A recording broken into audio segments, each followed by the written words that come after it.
Nice to meet you. Looks like everybody's getting settled in here, so we'll get started. Thanks for coming to Vermont's Drug Addicts, Handcuffs, or Hospitals. I would like you to grab some more pizza if you can.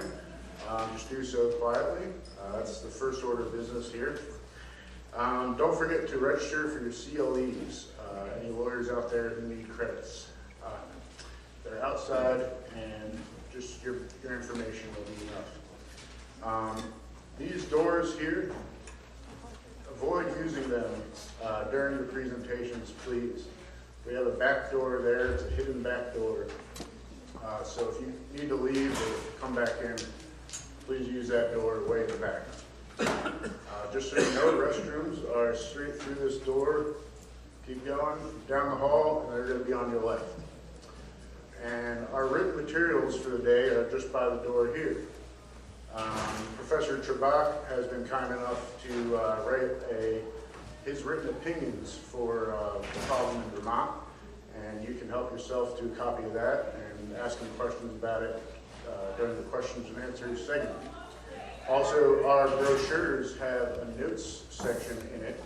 If you think of a question that you'd like to ask one of the speakers, write it down and give it to our question, Miss Kelsey over here. Give it to her, and then we'll ask that during the Q&A period. If the speakers go short, we're going to do 5 minutes of questions or so directed at that speaker if the speaker goes short, just so you know. And I'd like to introduce our panelists to you now. They're from left to right here. This is Professor Arnold Trebach. He was Professor Emeritus at American University. He's the author of The Rationing of Justice, The Heroin Solution, and the Great Drug War.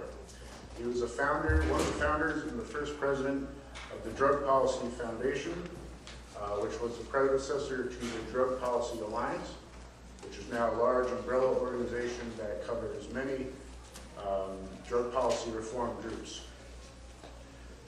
To his left here is Dr. Gilbert J. Fanciullo. Very good. He's a pain specialist and professor of anesthesiology at Dartmouth Medical School. He's the director, section of pain medicine at Dartmouth Medical Center. He's a committeeman for the American Pain Society. He's author of many journal articles about pain medicine, including cross-validation of a screener to predict opioid misuse in chronic pain patients. To his left is Dr. Benjamin Nordstrom. He is director of the addiction services at DHMC. He's the director of the Fellowship in Addiction Psychiatry, also at DHMC. He's a member of the steering committee for the Grafton County Drug Court. He's also a member of the advisory board for the Grafton County Mental Health Court. He also taught a course at University of Pennsylvania called Drugs, Crime, and Public Policy. And to his left is Patrick Heinz. He's a former substance abuse counselor and corrections officer. He used to work at the Hampton County Sheriff's Department. He's been working with incarcerated populations for over 20 years. And right now he's our speaker from Law Enforcement Against Prohibition. Thank you very much. And with that, I will introduce Professor Trebach.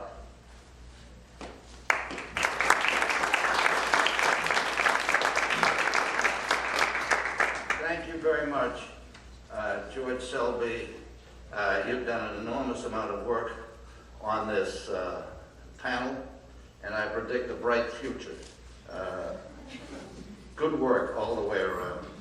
I've been looking at the heroin issue for over 40 years, I discovered. I'm amazed. And I've written a lot about it. I've worked with reform groups, and I've been involved in cases.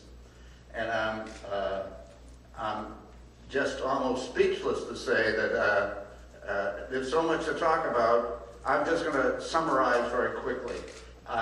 If I look back over 40 years, I think while we've done some good things, and we have certainly good people working at this, my overall impression is one of failure. The war on drugs is something that has caused more harm than good, and we've got to try something new.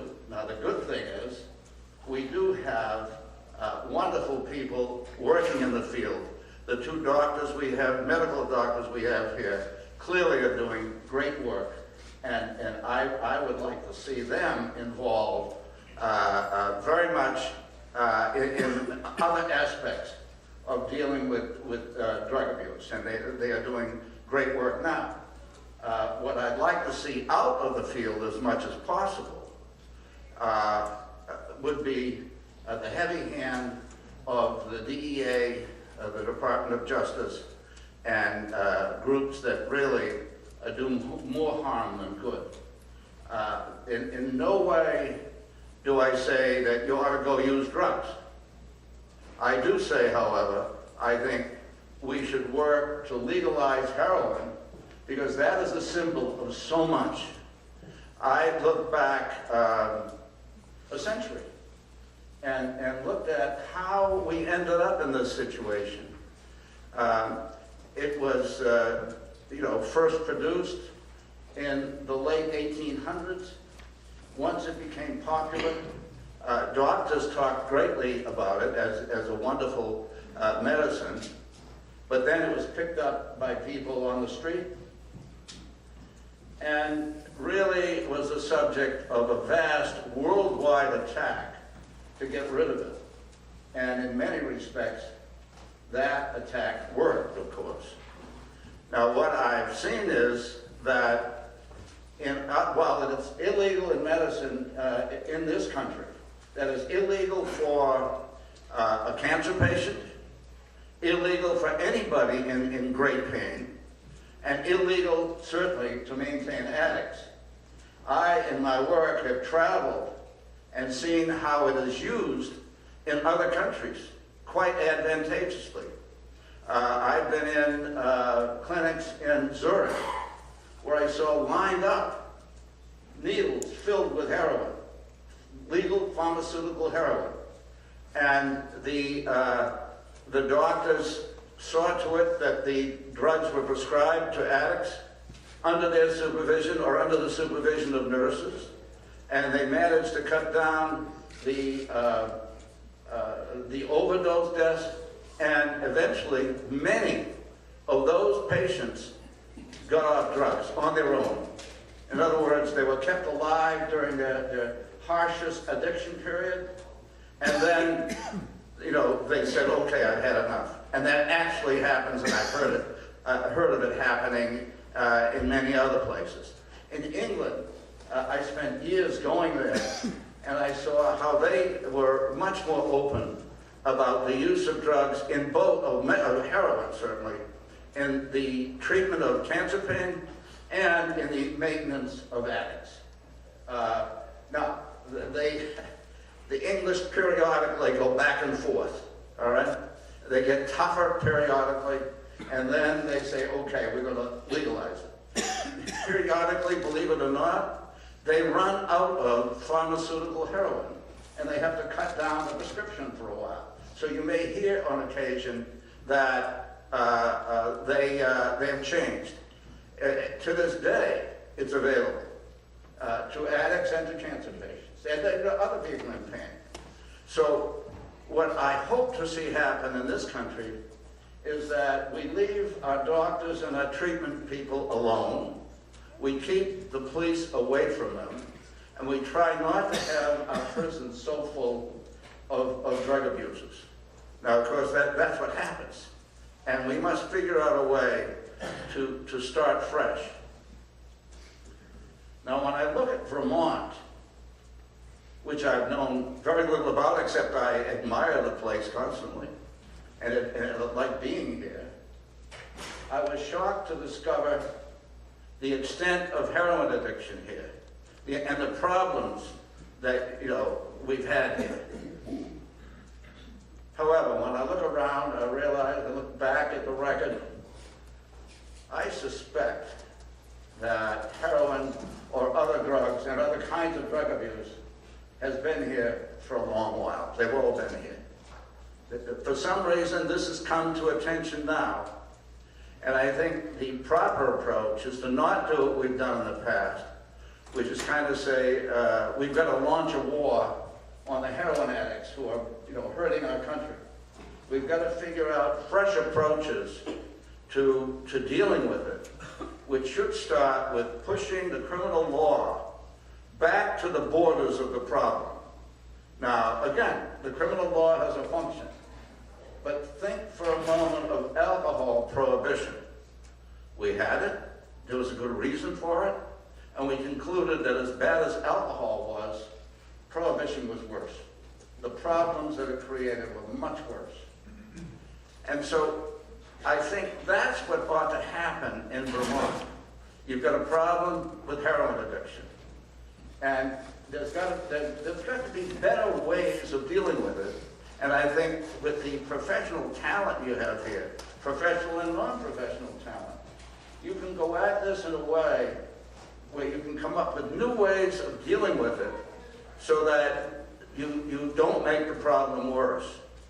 Now again, I view heroin as a symbol. I think that it has been so hated and so feared in this country that it's hard to get people thinking about it rationally. And when someone hears, well, you want to legalize heroin or allow doctors to do it? Are you crazy? I think we somehow got to look at all of this more calmly and use the great talent that we have in this state to do things differently. Moreover, I think that Vermont may be in a unique situation. You've got a governor and a chief justice of the Supreme Court talking about the need for change. I've never seen such a combination. In fact, the chief justice, as you well know, talked about admiring the Portugal experiment, which has been quite dramatic. Now again, it is not a case of legalization, but there could be a situation where you could adopt some of the Portugal reforms and go forward with reforms that really help a lot of people. And it seems to be working very well in Portugal. Now, however you go about it in Vermont, you are going to make a lot of people upset and angry. It's emotional. It's like talking about religion. And you find people have different approaches to this. And I found that, how can I put it? I think in the field of addiction control or addiction treatment, there ought to be the equivalent of the First Amendment, the religious First Amendment, the First Amendment we have about religion. And I find in dealing with people for years now, across the treatment spectrum, every one of them has their own approach to how you deal with an addict.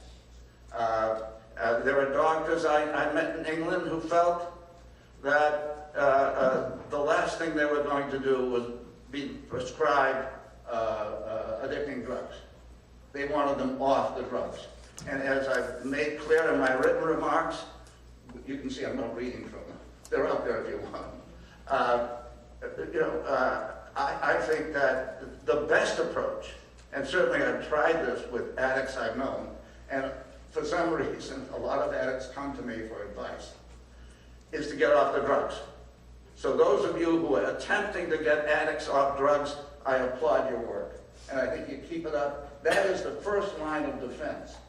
However, there are some addicts at certain points in their lives who can't get off the drugs, or think they can't get off. And those people, deserve to be helped in any way you can that is sensible.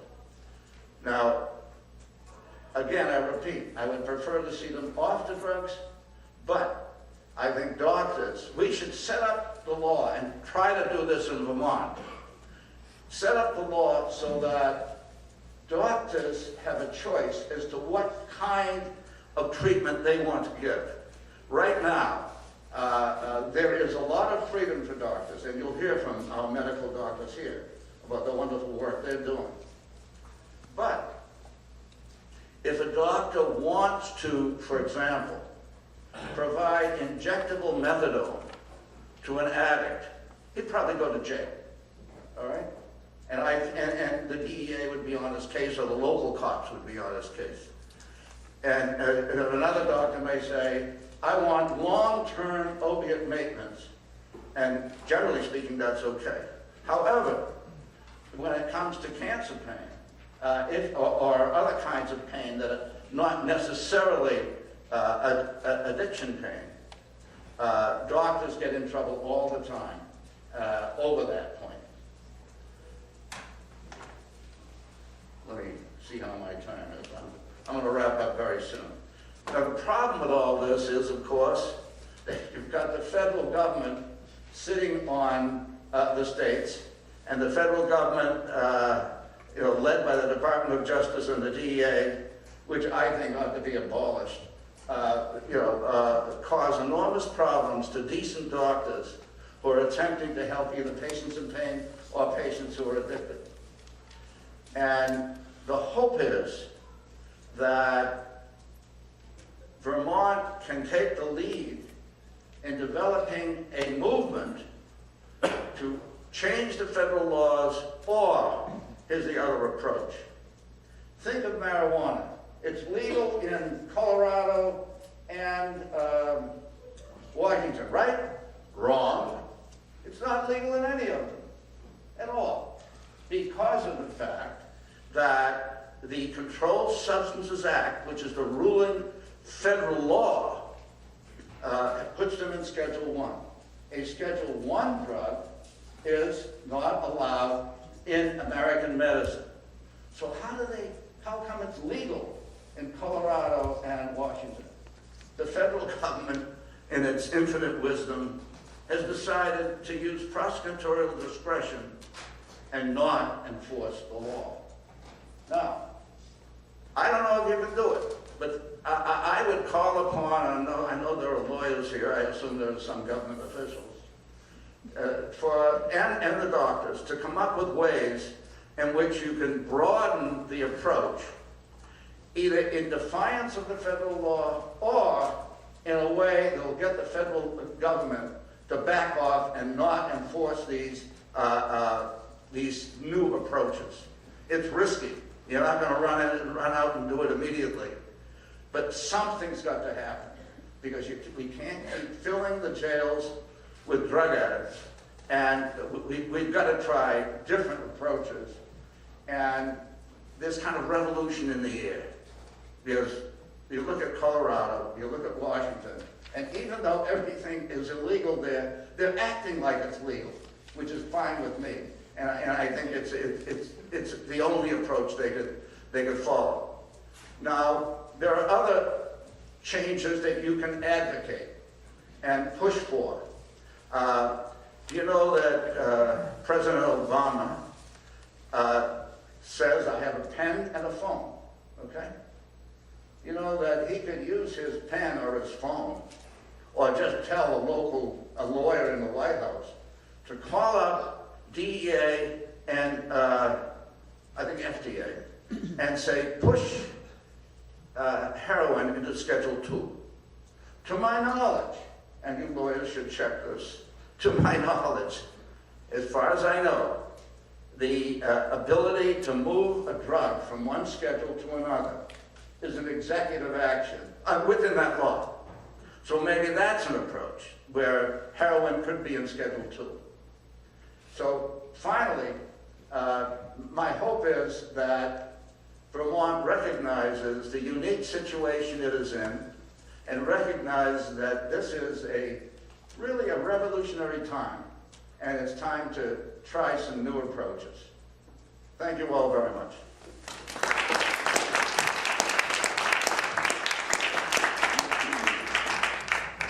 So we could do a couple of questions for Professor Trebach since we wrapped up a little early. Did anyone have questions?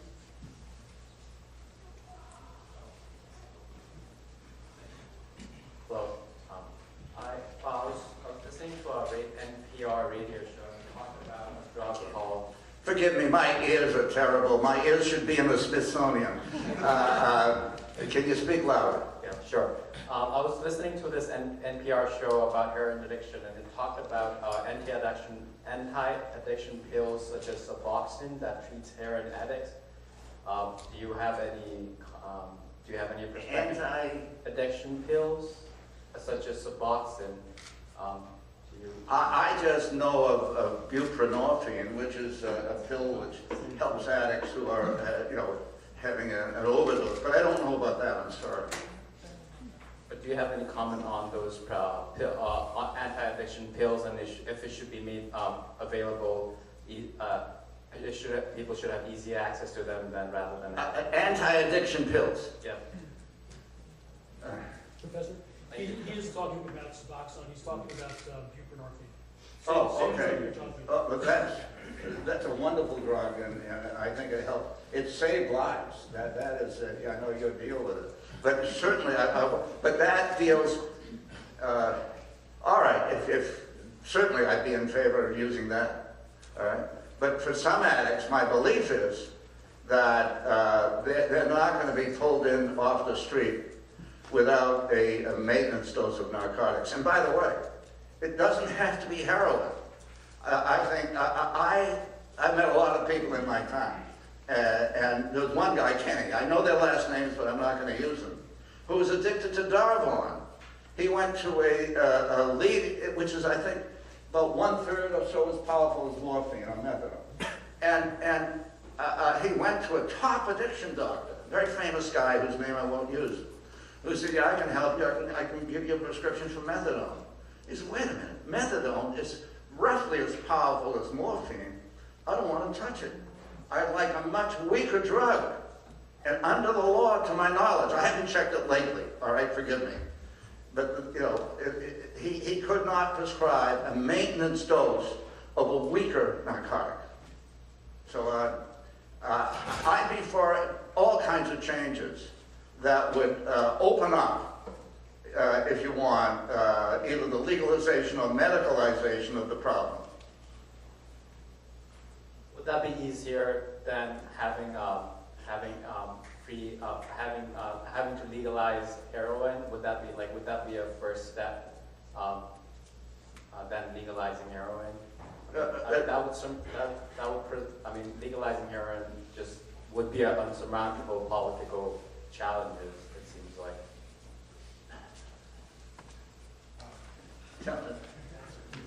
Would it be easier to use the pills? If any of the panelists can, I don't know if these are on.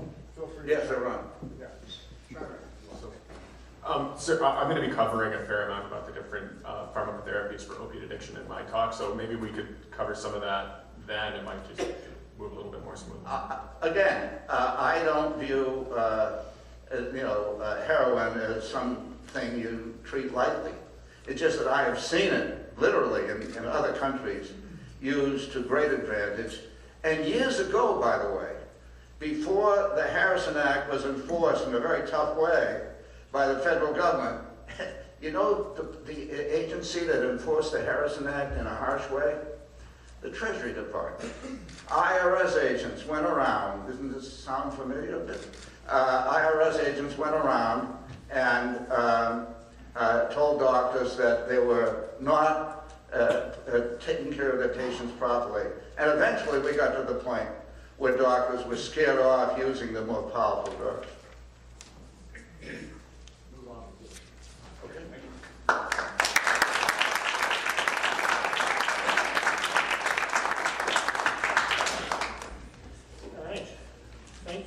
Professor. So now, let's see, I'm going to open this so I can see what I'm doing. I might have forced it down. I'm sorry if that's what I did. And then,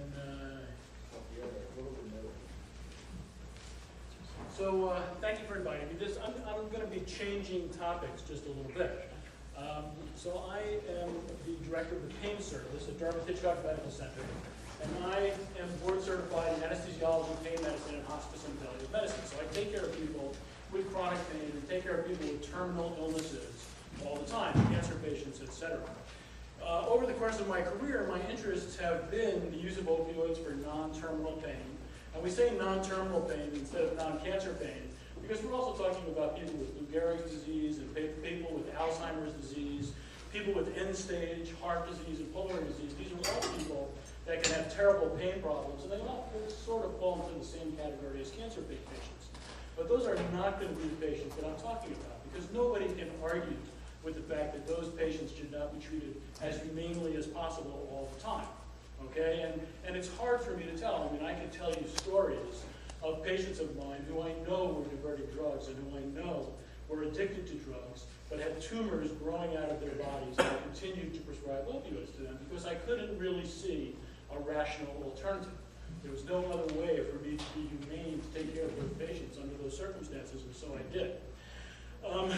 The opioids have been an interest. My more recent interest, of course, is medical marijuana and the use of marijuana to treat a variety of medical conditions. And I was on the medical marijuana committee in the state of Vermont along with Bobby Sand. And we had a really good time. It was really a lot of fun and very interesting. We learned a lot. We did not smoke marijuana. Okay, it was very informative for me. And I got to meet a lot of different people from different walks of life who had a lot to offer to the whole question about medical marijuana. I can talk about that a little bit at the end if you like, but that's not really going to be the purpose of my talk. The purpose of my talk is to try to deal with the epidemic of prescription drug overdose that's occurring in the United States right now. In the states of Vermont and New Hampshire, more people die from prescription drug overdose than die from motor vehicle accidents. And that's the case in many parts of our country right now. These drugs do not come from Canada, they don't come from Mexico, they don't come from the internet. They come from me, they come from my colleagues who work in our states and prescribe these drugs to people who we think suffer from chronic pain. Okay, not the terminally ill patients, not the people that have a broken leg, but people who have, for example, my young woman who had what is called she had a vaginal hysterectomy and she was in what's called a lithotomy position during her hysterectomy.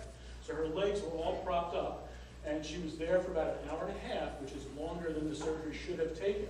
And the sciatic nerve was stretched. So she could know she'd lost motor control of her leg. She had this terrible pain problem in her leg. And she gets benefit from the use of opioids. The opioids help control her pain and make her life livable. Okay, I can tell you about my patient who had an osteosarcoma, a cancer of the bone, when he was a teenager. He was 17 or 18, and now he's about 70. And he had what's called a hip disarticulation. He had his hip joint taken right out of the pelvis and his leg amputated. And he has terrible chronic pain, and the opioids help with his pain. Okay, so the very first thing that I want to start out with is that these drugs are extremely useful. There is no question that we want to have access to these drugs, and we want our patients to have access to these drugs. And I bring this point up because there seems to be this rebound effect from the prescription opioid abuse problem, whereby there are physicians who advocate for the fact that we should not prescribe opioids to patients who don't have non-terminal pain. And so I think this would be a mistake, and I'm advocating, my position is, these drugs need to be available to the patients who can benefit from them. And so that's the first part of this whole project. So I'm involved in a project called the Safe Opioid Use Program. And, I'm trying to come up with an acronym and all, and so SOUP, it's not good. If anybody can come up with a better acronym, please let me know. I've had some really awful ones so far. But the purpose of this program is to come up with a protocol so that I can try to identify the patients who suffer from the disease addiction, okay, which is a treatable disease, so that we can offer them the right treatment for their disease. And I can identify the patients who suffer from chronic pain and prescribe opioids to them. And I can try to identify the criminals who come into my practice every day who are telling me a story in order to obtain opioids so that they can divert them to somebody else. Okay, this is part of my everyday practice now. These are the patients that I see every single day. And it's very hard for me to tell who is who. I have no conflicts of interest. I get no money from pharmaceutical companies, etc. So my talk is really going to focus on two parts. The first is sort of the traditional opioid management, and the second is this new opioid paradigm that I'm trying to present. So traditional management, I have a schedule full of patients all day long. I have a patient scheduled for 15 minutes. He's just for a refill for his oxycodone, and he's a person that has chronic low back pain. And I think I'm just going to be in and out and stay on schedule. So this is an important thing, staying on schedule, you know, and it's not just because I want to get out earlier, but I know in this day and age, people come to see me, nobody wants to wait 40 minutes to see me. And nobody wants to wait an hour to see me. We're all very busy. We have our own lives, and people get very upset. In the old days, you know, I could keep a patient waiting for 2 hours and nobody really seemed to mind very much. But nowadays, that's not the way it works anymore, so we have to stay on schedule. So I have a patient who I think is going to be a very brief visit, who now comes in and says, you know, Dr. Fanciullo, I want you to increase my narcotic dose. Or when I check in the computer and I find out that he had cocaine in his urine the last time I saw him. Or I find out that he had nothing in his urine. He did not have the drug I was prescribing in his urine the last time I saw him. This creates what's called a time-consuming event. Okay? I would like to take credit for that phrase, but I really can't. That phrase was coined by an investigator from Germany who did a study that was called, What are the Dilemmas Facing Doctors Who Prescribe Opioids? And there were a number of dilemmas. So for example, I'm in a hurry and I see a patient and I say, okay, here's your prescription. And I go home and I try to go to sleep and my eyes open up and I say, you know, I shouldn't have given that guy a prescription because if I had thought about it longer, I wouldn't have done it. Okay? Or vice versa. I say, I'm sorry, you had nothing in your urine last time, I'm not going to give you a prescription. And I go home that night and I'm lying awake, wondering, how come I should have given this guy a prescription. So, you know, we're all people and we make decisions on the fly and we wonder about the quality of our decisions. So there are a lot of dilemmas for physicians, nurses, and PAs associated with the use of these drugs. But Kevin Benson, who wrote this article, came up with the number one dilemma was time-consuming events. Okay, rush decision-making, worrying about the quality of your decisions, you know, the quality of notes. So I review cases for the boards of medicine in the states of Vermont and New Hampshire, and I've seen all kinds of different quality notes, including no notes. Okay, so a handwritten note needs to contain, or even a computerized note, needs to contain a certain minimum amount of information every single time. Okay, it needs to contain information about the patient's mood, it needs to contain information about their pain level, their functional score, the drugs they're using, your surveillance tactics that you're using to try to ensure that your patient is using drugs properly, what you've taught the patient about using the drugs. I do this all the time as I get ahead of myself. So I'll do it again. So what are the risks of using opioids? And when I talk about opioids, I'm talking about morphine, oxycodone, fentanyl patches, hydromorphone, Dilaudid, all of the very powerful narcotic. We don't like the word narcotic because narcotic just means to make sleepy. And so a lot of drugs make you sleepy, but they're not opioids, okay? They're not derived from the opium poppy. And so we don't use the word narcotics very often, but we use the word opioid. So what are the risks associated with the use of these drugs? So when my patient comes in, I say, okay, the risks of these drugs include addiction, constipation, sedation, sexual dysfunction, hypogonadism, hypotestosteronemia. There's an increased risk of osteoporosis, an increased risk of fractures. There may be an increased risk of certain types of infections, and there may be an increased risk of certain types of tumors. Okay, so is that patient education? That's not patient education. Okay, and so do I have time to spend an hour with my patient and review what all of these things mean? Usually I don't. You know, it's very hard to try to do all the things that you really want to do and you know are the right things to do when you're seeing a string of patients every single day. And so traditional management means that a lot of times we're rushing through these encounters and we don't really have time to properly educate our patients. The other part of it is that, so I was the head of the co-chair of a national committee that created guidelines for the use of opioids in the United States. We published those guidelines about 4 years ago as the American Pain Society, American Academy of Pain Medicine, and we ranked the quality of evidence to support our recommendations. Okay, so the quality of evidence about most of the things we talk about when we talk about opioids is poor. There's very little evidence. So you'd say, is there a single study that shows that opioids work for a year or longer in taking care of patients with non-cancer chronic pain? The answer is no. There's not a single quality study that even answers such a simple question. So a lot of the stuff that we're doing, we really are flying by the seat of our pants. And the other part of it is that, you know, I like what I do. So I enjoy getting up here and talking to you guys, and I enjoy seeing my patients. I enjoy working with the people I work with. And if I see a patient that I don't really know what to do with, or I'm uncertain about my decision making, that's unfulfilling for me. It's not what I want to do. I like to know what I'm doing and try to help people the best way I can and have a fulfilling practice along the way. So these visits using traditional management can be very unfulfilling. And so this is great, you see, because I've already talked about this whole slide, except for the bottom line, and that is the purpose of this program then, is to do all the things I said, and also to create a rational, evidence-based, manageable, fulfilling opioid treatment paradigm. Okay, a big mouthful. So when you try to break down each one of these visits, it gets very complicated. So this is a slide that shows all the steps. So if I'm going to see a patient that comes to me and says, Dr. Fanciullo, my back hurts, and I've tried everything else, and I want you to treat me with opioids, and can you give me a prescription for Percocet today? These are all the things that I have to think about. Okay, I'm going to go through these individually. So the first thing is qualify stratify. So the first thing is that there are patients who I am not ever going to treat with opioids. Okay, and so I can tell you these horrible stories. I can tell you a story of a guy who came into my office who was recently released from prison, and it was the summertime. He had a swastika tattooed on one shoulder and an obscene tattoo on the other shoulder, and he was very scary and very intimidating, and wanted me to put him back on the opioids that he was on before he went to jail. And I told him no, and he frightened me. He definitely did. And but worse than that is he reported me to the Board of Medicine in the state of New Hampshire for discriminating against him because of his lifestyle choices. Okay, and this is a true story. So we have in our office at Dartmouth Hitchcock, we have distress buttons, just like you see in a bank.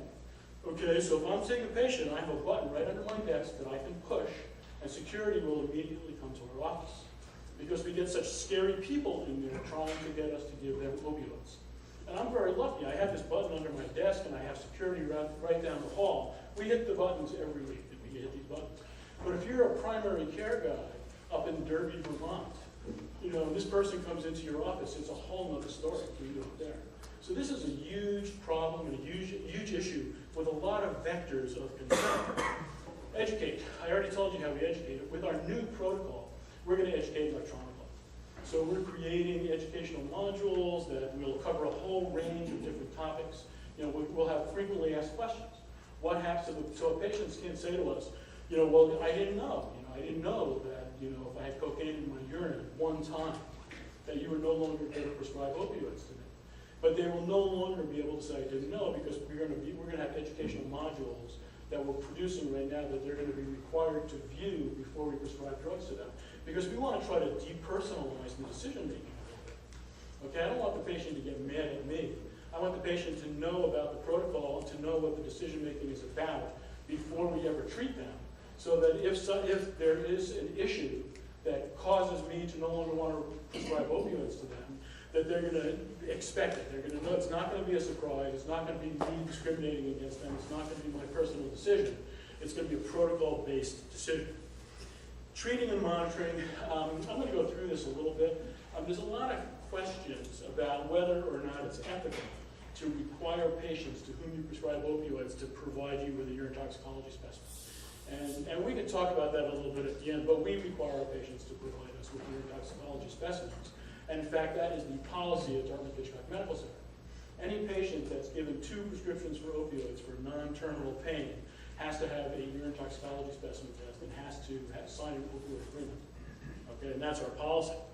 Exit. So if a patient if I'm prescribing, you know, OxyContin, 60 milligrams twice a day to a patient, and that patient comes in, I check the urine, there's no OxyContin in their urine, then I'm not going to prescribe opioids to that patient anymore. Okay, that patient is either binging on their opioids or they're selling their opioids, it's hard to know, but that patient is going to exit the opioid treatment protocol.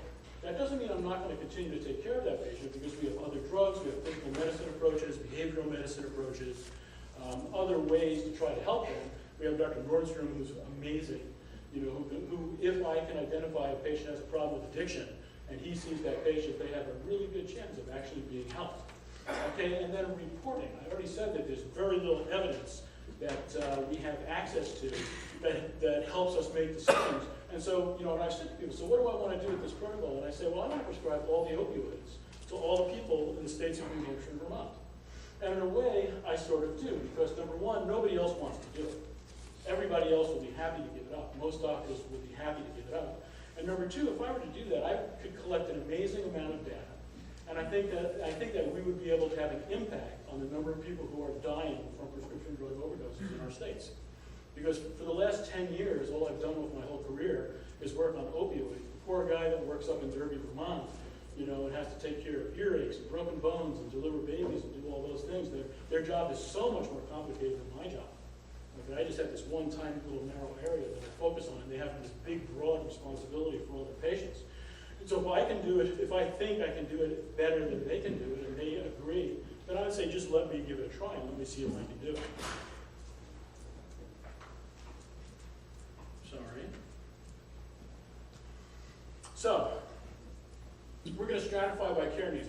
So what are the risk factors? For that, when I see a patient, if I want to do a quick risk assessment, what is a patient low risk, moderate risk, or high risk for developing a problem with opioids? What are the risk factors? Well, certainly a prior history of prescription of opioid addiction. A person who has a history of heroin addiction or prescription opioid drug addiction in the past is at high risk. A person who has a history of alcoholism is at high risk. People who have a family history, if your mom and dad were both alcoholics, that increases your risk.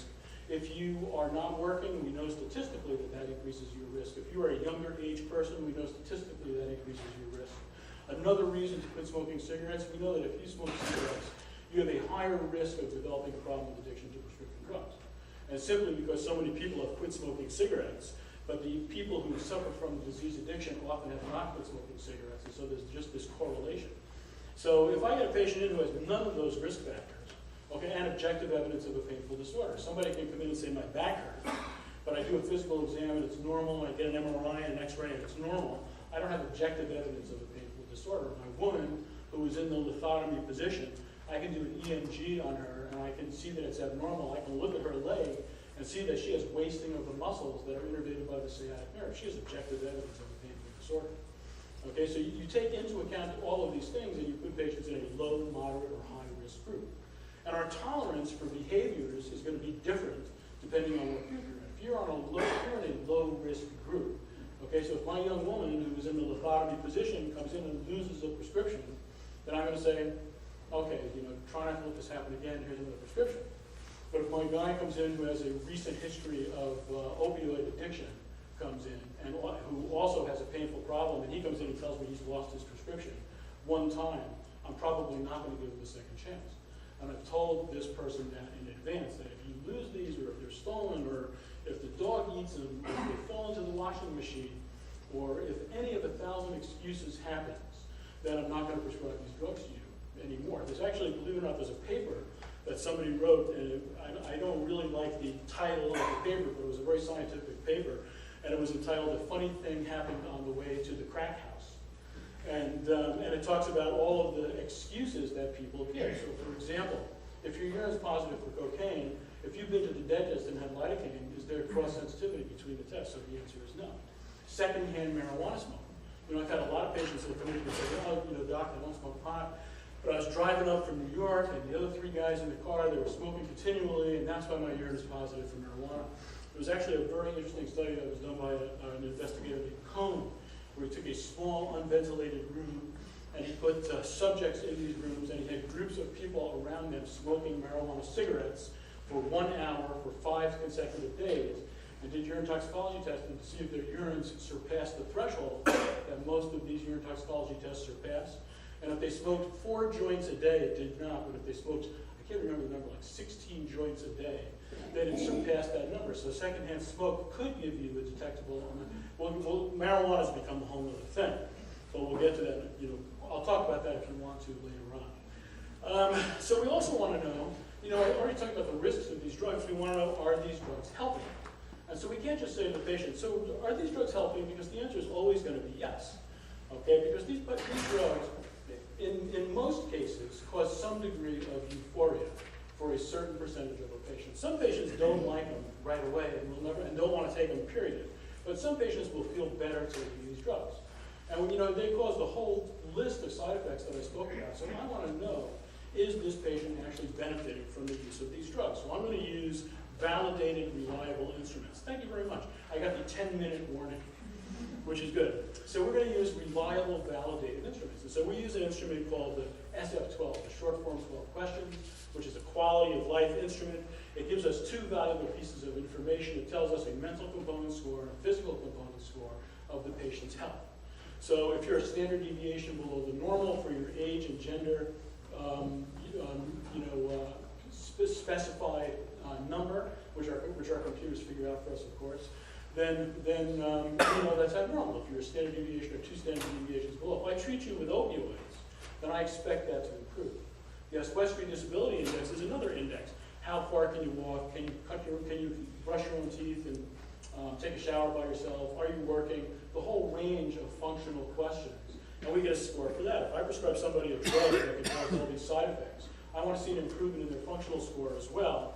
And the brief pain inventory. The brief pain inventory gives us 2 numbers. It gives us a pain severity score and a pain interference score. The pain severity score is how bad, what was your pain on average for the last week? What was the highest number, the lowest number? What's your pain now? And it averages out all those numbers on a 0 to 10 scale.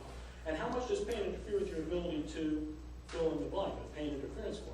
And so if I'm going to prescribe these drugs to people, I want to see improvements in some of these scores. Otherwise, I'm not going to continue to prescribe drugs to them because then I can't really prove that I'm helping. Okay? The education part is a huge part.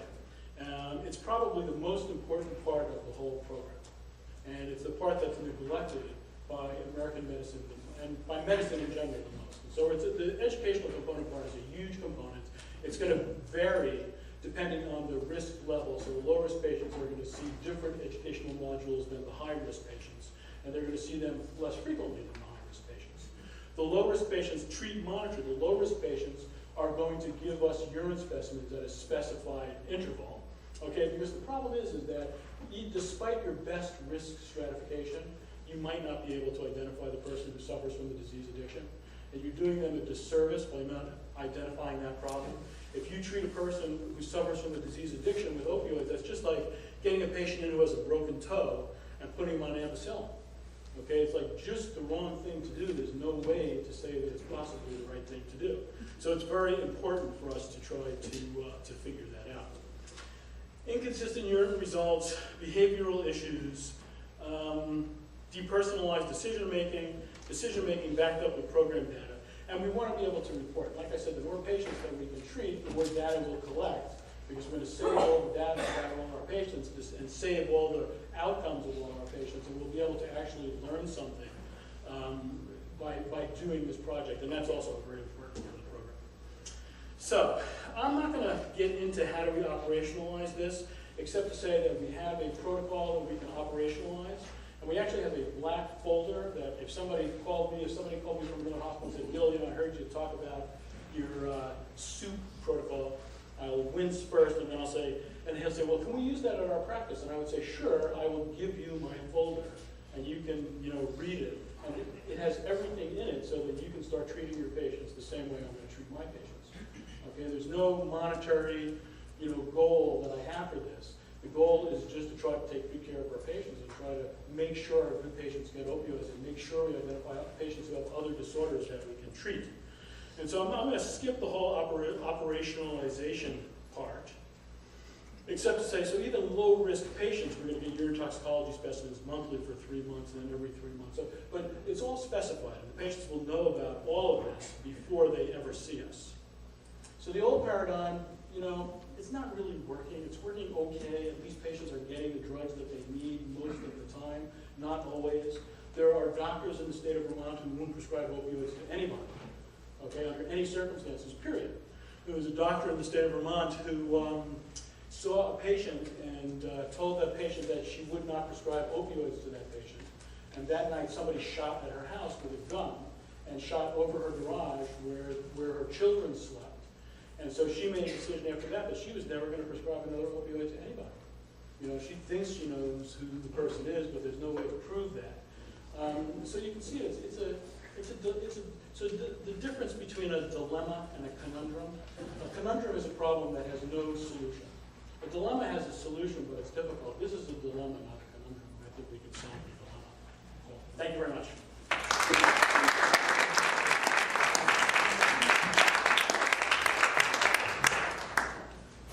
We're going to take one question from the audience, if anyone has one.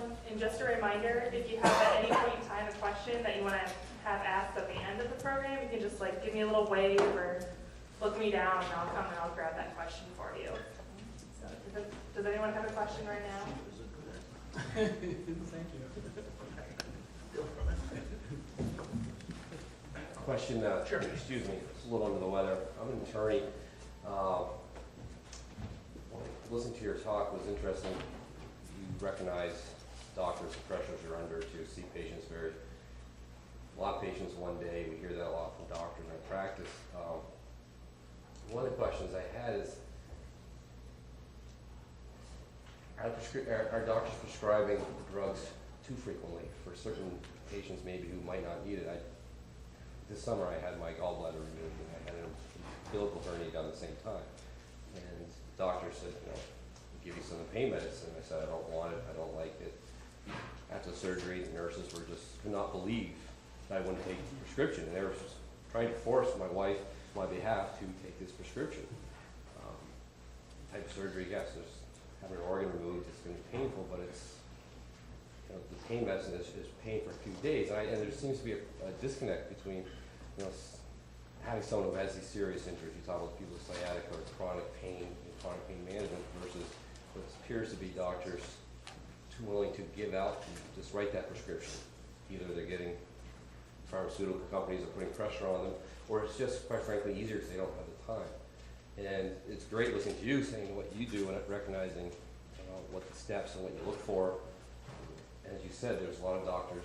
Vermont's a small community. Not a lot of doctors. It just seems to be for some doctors it's easier to just write that prescription. And you're looking at this, researching this issue. Does that appear to be a problem with doctors prescribing too willing to prescribe the OxyContin and Percocets? So the answer to that is yes. I mean, that's been written about in our literature that it's likely that doctors overprescribe opioids for patients who suffer from acute pain after an operation or a broken leg or whatever. And I think it's true. The problem is, and I hate to blame doctors, because I am a doctor, and so I hate to sort of blame them, because the problem is that you're going to get many people who need drugs for longer than what you're prescribing. So if you had your gallbladder removed. So if you had, was it laparoscopic? Yes, laparoscopic. laparoscopic. So, chances are your pain is going to be gone in 3 days to a week. It's not going to hurt very much, and you'll be fine with Tylenol after a couple of, many people will do well with no opioids at all. But there's going to be a subset of patients who are going to have pain for 2 weeks after they had that same laparoscopic surgery. And there's no way for your doctor to know who the 2-week patient is and who the 3-day patient is, okay? And you want to get a phone call, from your patient. A patient, you can't call in opioid prescriptions anymore. You used to be able to call in Vicodin, but it got changed from Schedule 3 drug to Schedule 2 drug. So in a way, I'm making excuses, I admit it, but it's sort of easier for your doctor to give you enough so that you don't have to call him up. It's more convenient for you, it's more convenient for him or her, so that you don't have to call up and get another prescription. You'll have to come in to get the prescription. You can't call it in by telephone. Okay, is that it's an excuse? Is it a reasonable excuse? Probably not. Well, it just seems that there's probably a better solution to that question. And I'm not sure that if the statistics correct. I happened to catch CNN one night. Sanjay Gupta was on talking about 80% of pain medications prescribed in the world are prescribed here in the U.S. 99.5% of all the Vicodin prescribed in the world is prescribed in the United States. And that since '97, the prescriptions, the use of these opiates have gone up 600%. And so it goes back to, should we be prescribing these opioids to this many patients, and why are we doing it, and what has changed? Why is our threshold for pain somehow now unbearable where it wasn't 20 years ago? I can answer that question. It's a complicated answer. And at least in part, the blame goes to the pharmaceutical companies. Because in 1986, there was a paper published by a guy named Russ Portnoy, which was the first paper that showed that you could use opioids for chronic pain.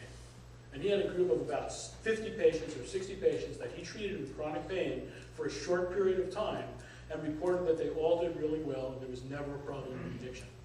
Purdue Pharma started producing OxyContin, okay? And this was a multi-billion-dollar drug for them. And they went to doctors and said, this drug is less addicting than other opioids. And look at this paper from Dr. Portnoy. He's one of the world's leading experts in opioids. He said nobody developed a problem with addiction. And the pharmaceutical companies, there's a direct correlation between the amount of money they spend on marketing, I know you know, and the sales of their drugs. So this had a dramatic influence on the way doctors practice medicine, and this was a whole new thing in 1986.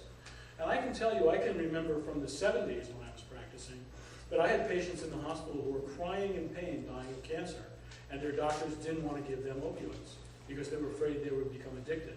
So it was a whole reversal of the way we treated everybody that happened. It started in 1986. The cover of the New York Times in 2001 said the OxyContin epidemic. So, you know, I see there's a lot of activity over there. It's a complicated question with complicated answers. I often get in trouble. If somebody here wants to sue me from Purdue Pharma, you probably have an opening. But I do blame the pharmaceutical companies to a large degree for influencing the way doctors practice medicine in a dangerous way. And that influence is almost gone. At Dartmouth, for example, we don't ever meet with drug reps anymore at all. The state of Vermont, was mentioned, earlier. It is a wonderful state. There's so many things that I love about this state. It's manageable. It's small and manageable. And believe it or not, I forget where I was going. I got so involved in the state of Vermont, I forgot where I was going with that. Pharmaceutical company involved? Yes. Oh yes. Thank you very much. The state of Vermont now, if you accept anything of value more than $25 in the state of Vermont, that becomes public record as a physician, and that's great. That's the way it should be. So, 1 minute. Yes. Thank you. Thank you. That's all the questions we have for now.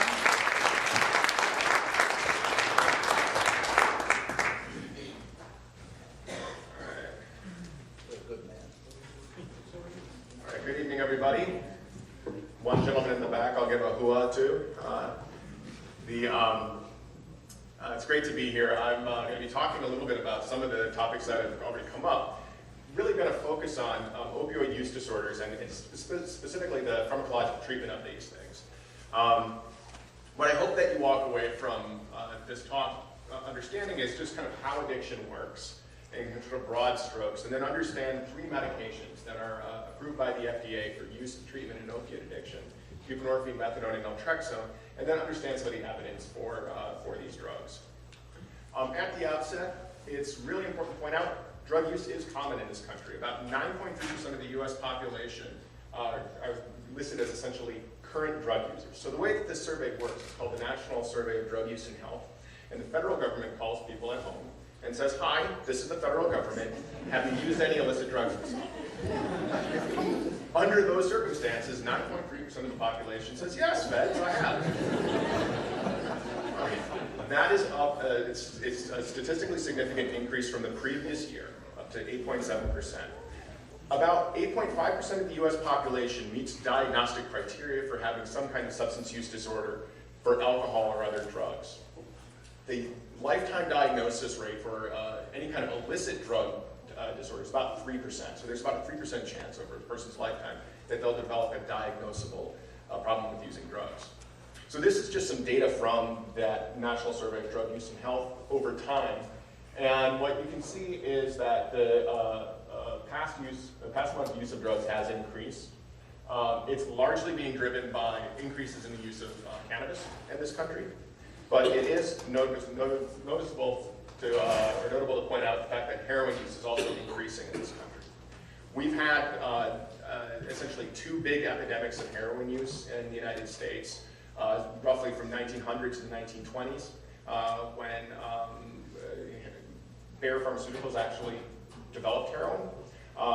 And then, so there was this big epidemic right then, and then there was another epidemic from about 1960 to about 1974. And so now the question is, are we on the upswing? Are we going back to another large national heroin epidemic? There are smaller epidemics in various cities over time, but just kind of nationally speaking, there's these 2 big times when heroin use has really increased, and we seem to be trending up now. One thing that I think is really important to point out is that there is this difference between the number of people who use drugs and then the number of people who are addicted to drugs. And this is the great untold truth from DARE and all these other things you had in health class. It is the minority of people who try drugs who get addicted to them. It varies by the kind of drug that you're talking about. There's a lot that kind of goes into what makes a specific drug addicting. Some of it is relevant to kind of who chooses to use the drug. Some of it is the actual properties of the drug itself. But it's just worth noting Cocaine, about 17% of people who try powder cocaine get addicted to it. It's about 22% of people who use crack won't get addicted to it. For alcohol, it's somewhere between 12 and 15%. Cannabis, conservatively, 10%. Goes as low as kind of around 9%. Some people say 11. Nicotine, it's about a third of people who try nicotine will get addicted to it. And heroin, it's about a quarter. But 23% of people who try heroin will go on to develop an addiction to it. So it's just worth noting that there is this group of people out there who will use drugs, and it's the kind of the norm that people will use these things and not get addicted. But some people do. So how do people end up getting addicted?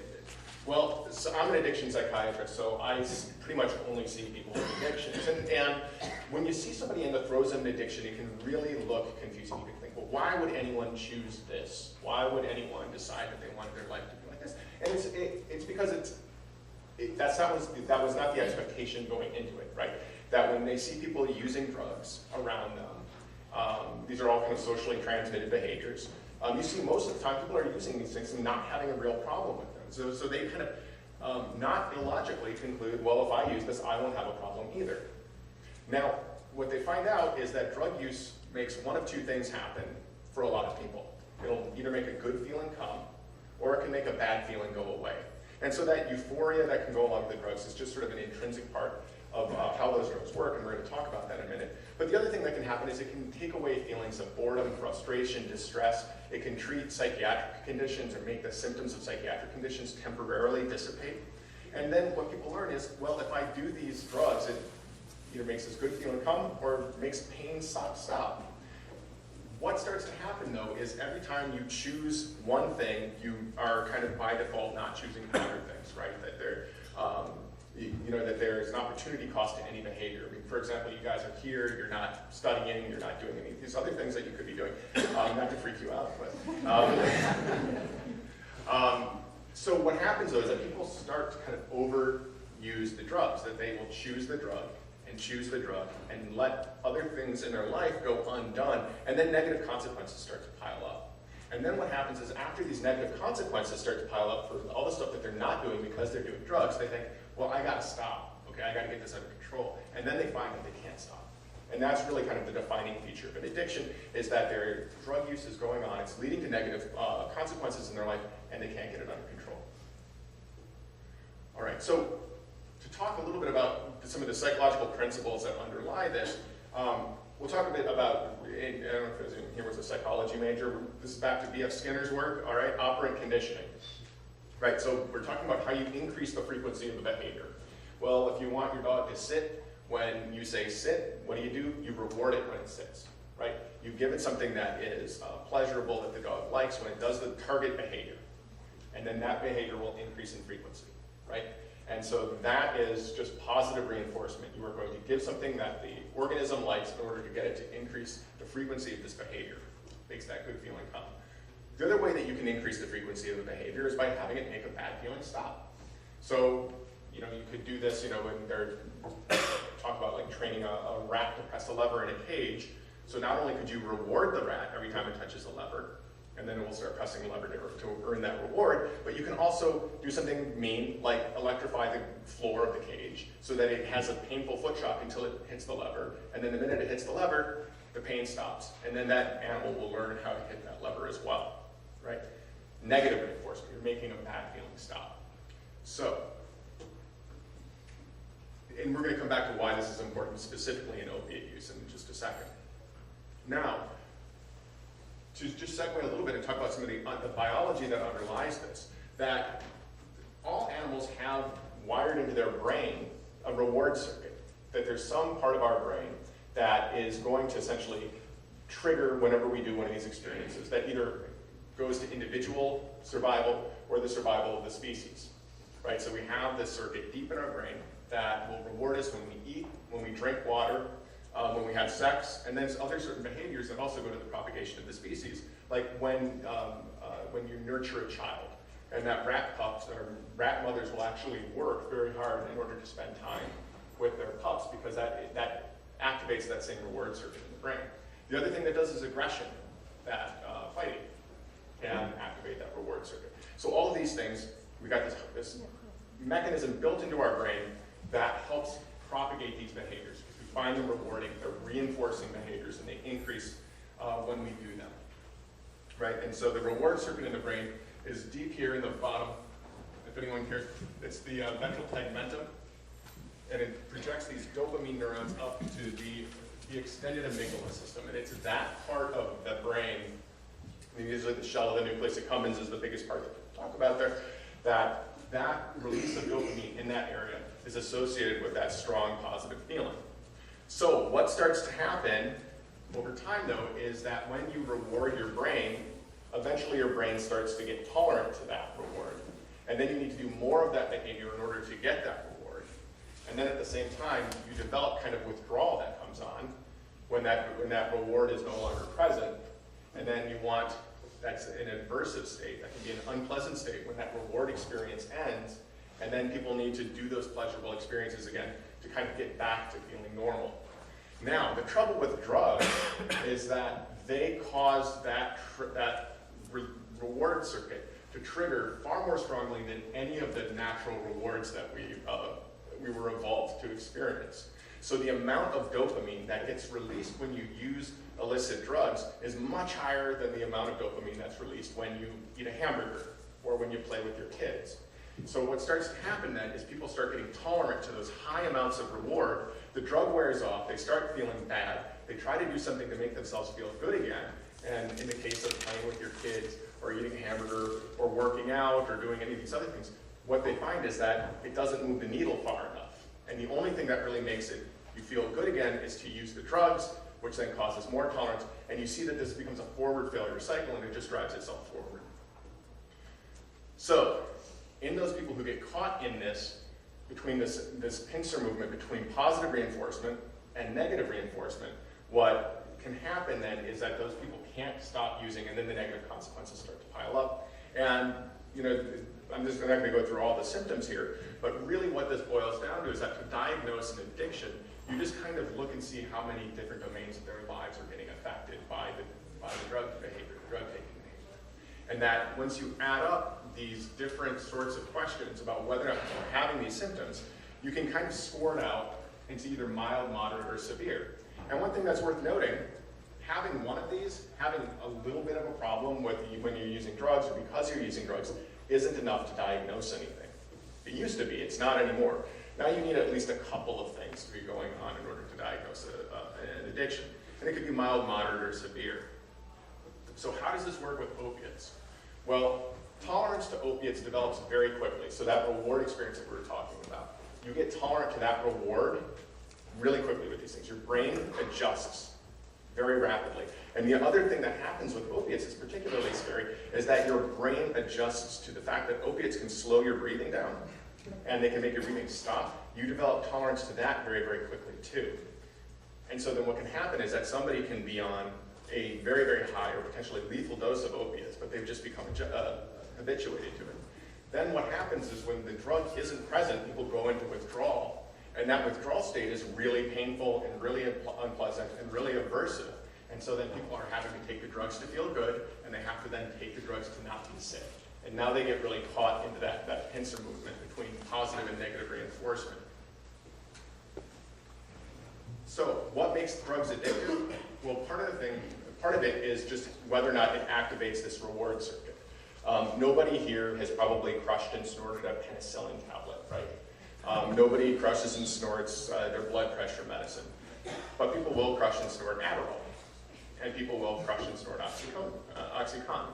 And the reason is because those drugs activate the reward circuit, whereas the penicillin and the blood pressure medicine doesn't, right? So all drugs of abuse activate that same reward circuit in the brain. The other thing that then correlates with how addictive a drug is how much dopamine gets released in that. And that and it's more of a correlate than a causation. Taking dopamine doesn't make you feel great. It's just kind of a correlate of a good feeling. It's called a salience neurotransmitter. It kind of just marks that something important is happening.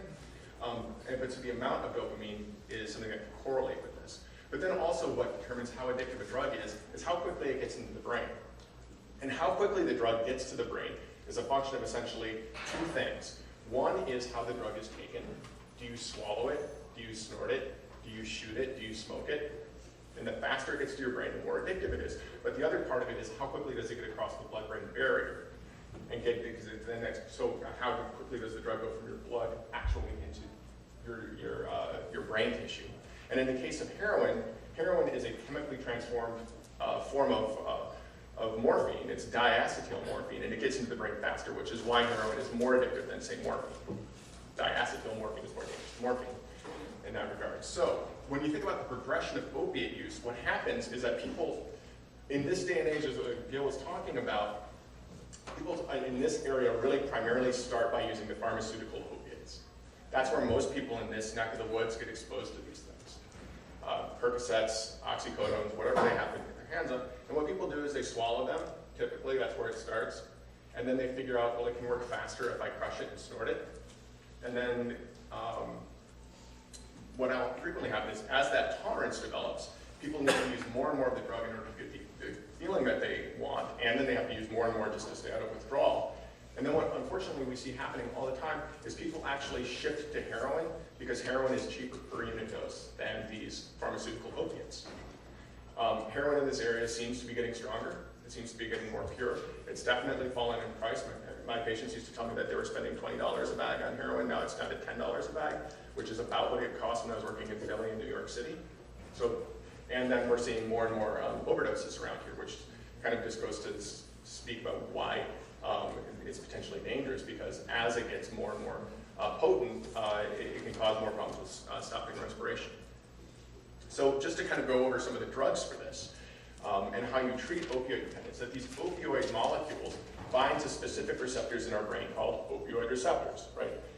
They bind to these receptors in our brain because we make things like endorphins that are kind of our body's natural pain killers. And it just so happens that the opium poppy, the Papaver somniferum, makes a molecule that looks enough like the stuff that we make that you can take this plant product and it will activate those receptors as well. So a full agonist binds to those receptors and turns it on. And the more you take, the more of an effect you get. And it's kind of like a race car, right? So with a race car, the more you step down on the accelerator, the faster it goes. And it just goes faster and faster and faster the more you accelerate. Now a partial agonist is going to be slightly different than that. A partial agonist is going to bind to that receptor and turn it on a little bit. Not much, just a little bit. And going up higher and higher in the dose doesn't give you more of an effect necessarily. It goes, you get a little bit more for each dose increase, and then it just stops working better the more you give, which is kind of the way I think about it. It's like a U-Haul. Anyone who moved out here and you rent one of these things, they've got a speed governor on them. You can get them up to 55 miles an hour, but you can't go faster than that. And the acceleration sucks, right? You press down on the accelerator, it goes a little bit faster, and eventually it starts to catch up. But then you can floor it, and you're never going to go more than 55 miles an hour. Right? Now this is different from an antagonist. An antagonist binds to that opioid receptor and just stops something else from binding there. So what that is like is essentially like pushing gum into a lock. You can push gum into a lock. It doesn't lock the door, it doesn't unlock the door. All it does is stop a key from going in there. Now, just so I don't mix metaphors, what that's like in terms of cars. Anyone here from Boston or Philly? All right. This is what the naltrexone's like. Anyone who's living in places in the winter. It's just something that, you shovel out your space. You don't want another car to go there, so you put something in your parking spot to stop another car from going there. That's really all an antagonist does. All right, so what does this mean in terms of the medications that we prescribe? Well, we can prescribe a full agonist like methadone, and you can see here's the dose response curve, and this is more drug effect on the y-axis, and this is bigger dose on the x-axis. And what you see is with methadone, the more you give, the more you get, but eventually you kind of hit this theoretical maximum to the system. Like a race car, you can floor it. Eventually a race car is only going to go as fast as it's going to go, but it's going to be like 200 miles an hour. It's going to fly. A partial agonist, you can see that the dose response curve is much less steep. It doesn't go up fast, as quickly for the dose increases, and then it just planes out. It flattens off, and you just don't get more of an effect for getting higher and higher doses. And an antagonist, it doesn't matter how much you give, it doesn't turn on those receptors at all. It just doesn't. It just blocks other things. Okay, so methadone binds to those receptors. And you can do two, it is a full agonist, it binds to those opioid receptors. And you can do one of two things with it. You can either use it to just taper somebody off, wean them off the opiates slowly. I kind of describe to patients like you're building a chemical staircase for them to walk down, so they go through a little bit of withdrawal each day, not a whole lot all at once. Or you can maintain people on it. So what you do is you put them on methadone, and that methadone has a long half-life, so it stays in your system a long time, and just taking 20 to 30 milligrams of methadone is enough to keep people out of withdrawal. They don't get sick then. And then what you can do is you can slowly increase that dose and get them more and more tolerant to the opiates, so that what happens is that they become so tolerant to the opiates that they essentially can't afford to get high anymore. So it's kind of like if you had a bank account. I'm just going to switch metaphors again. If you think about a bank account, if you have no money and somebody gives you, I'm sure students have no idea what it's like to have no money. If you have no money and somebody gives you $100, it's a lot of money, right? But if you have $10,000 and somebody gives you $100, it's not a whole lot of money to you. And by the same token, a couple of bags of heroin, when you're only using a couple of bags of heroin, is a lot of heroin. If you're on a bunch of methadone, getting a couple of bags of heroin doesn't really do anything for you. And so what you see is that when people are on methadone, they just stop taking opiates because they can't get their hands on enough to make it worth their while. And so what you see is people just stop using opiates. And the amount of heroin, or amount of methadone that people are on that really starts to work is getting them above about 80 milligrams a day. All right, so buprenorphine, somebody talked about, the gentleman over there, he talked about Suboxone. So the Suboxone is the trade name for a combination pill, but it's basically buprenorphine, it's the active ingredient. What it does is it binds to that opioid receptor. And then what it does, it's kind of cool, is that it binds so tightly to that receptor. If you take any other opiates, they're not going to get to that receptor at all. That buprenorphine binds to it, turns them on a little bit. It turns them on enough that people don't go into withdrawal, but then it also stops you from getting high. If you were to inject a bunch of heroin, you wouldn't feel it, really.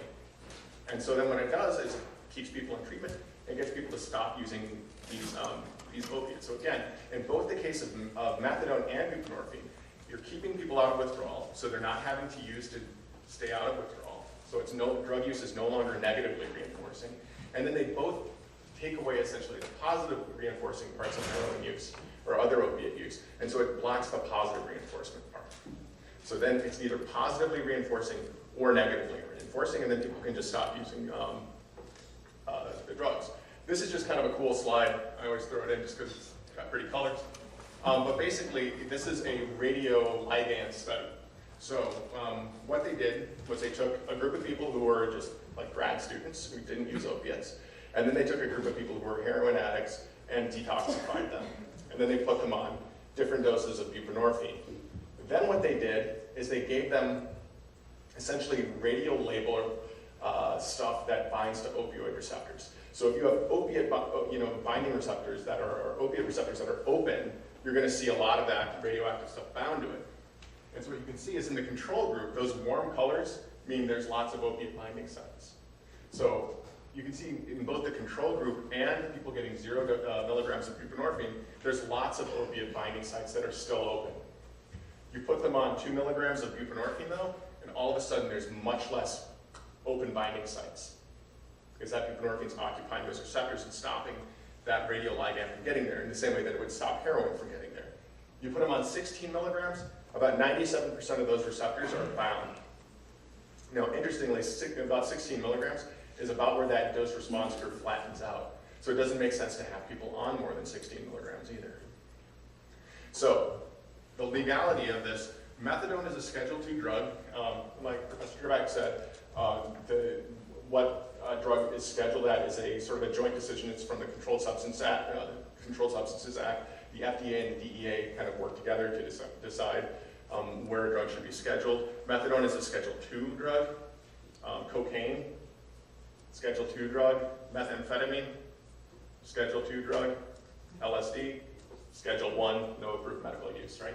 So methadone is a Schedule II drug, which means that it has high abuse potential, basically. These are dispensed at opioid treatment programs. So these are like when people talk about methadone clinics. This is what they mean, or methadone maintenance treatment programs. Different names for them, all the same thing. Federal regulations lay out very, very specifically what goes on in those clinics, how much you can give, how frequently you can give it, who's working there, et cetera, et cetera. That's all done under 42 CFR Part 8. What we can say about methadone is compared to psychosocial interventions alone, so to just kind of talk therapy and group therapy and things like that, methadone will increase treatment retention and it will decrease opioid use.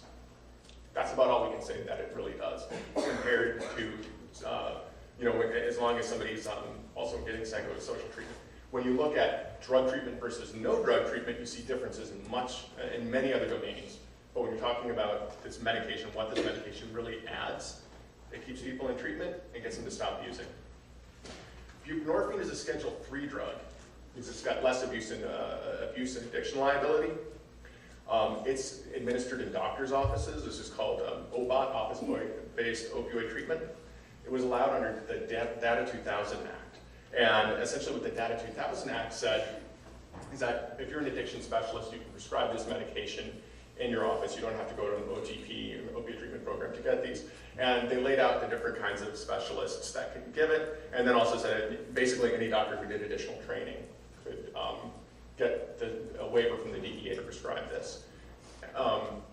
What we can say about buprenorphine is compared to psychosocial interventions alone, just like methadone, it improves treatment retention and reduces opioid use. This is what's called the Kaplan-Meier curve. I don't know if anyone's a stats major or anything like that, but basically what this slide shows, it's not showing too great right now. This is a Swedish study that took two groups of people, detoxed half of them, and then took the other half and put them into buprenorphine maintenance. And everybody could go to this great clinic in kind of Scandinavian utopia fashion. They had every service under the sun available in this other program, and they followed them for a year. And what you can see is that the people who got buprenorphine, at the end of the study, 75% of them were still in the study a year later. The group that got detox, all of them had dropped out by the end of the second month. So when we talk about how buprenorphine keeps people in treatment, this is what we mean. Okay, when you compare methadone to buprenorphine, in practice, patient preference decides what people go where.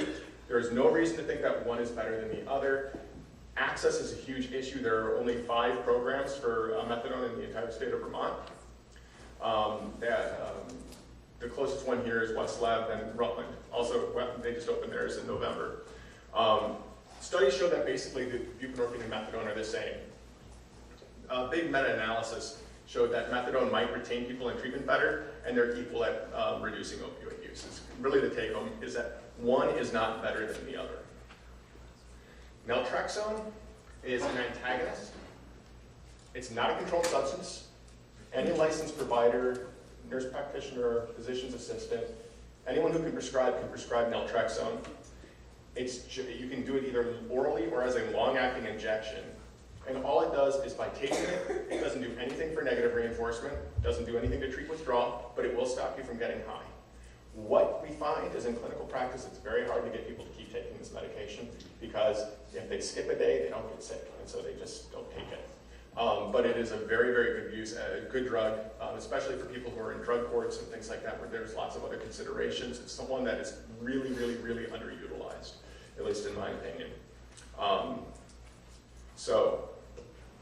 All right, if we want, we can talk a little bit about why. Later on, we can talk about why the laws are the way they are for these. There's a really interesting history in this country with opiate maintenance.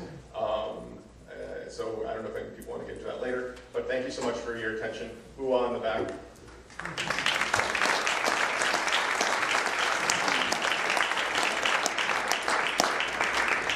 We have time for one question.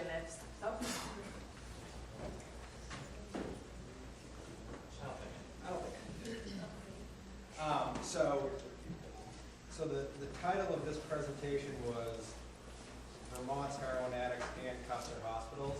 And so I assume you're more pro-hospital as compared to handcuffs. I guess it probably depends on the crime, the criminal, and all that.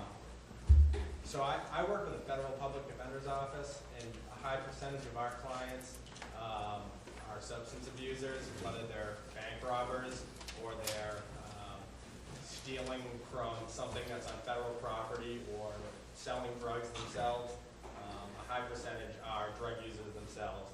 And one of the things that we try to do routinely is rather than having them in pretrial custody, is try to get them into some of these programs.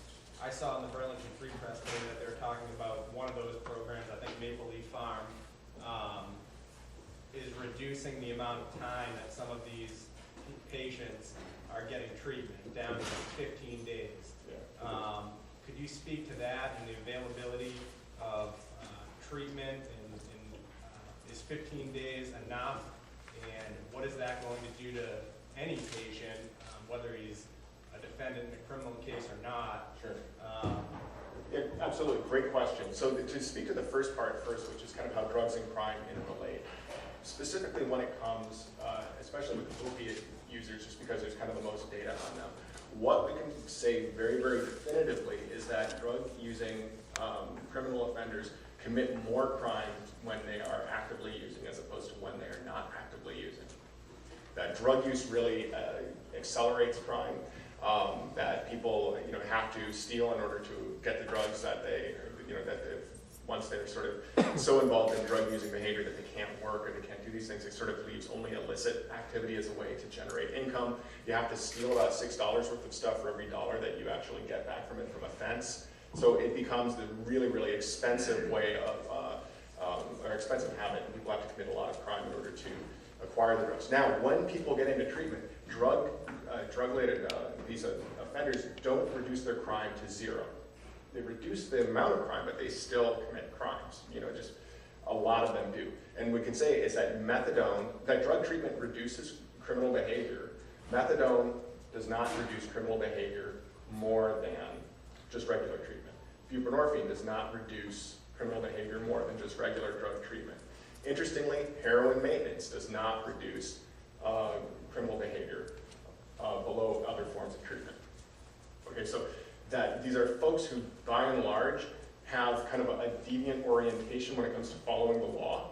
And using drugs exacerbates criminal behavior, but it doesn't explain all of it for most people. There are some people where it explains all of it. But the norm is that they will commit fewer crimes and less crime, not no crime.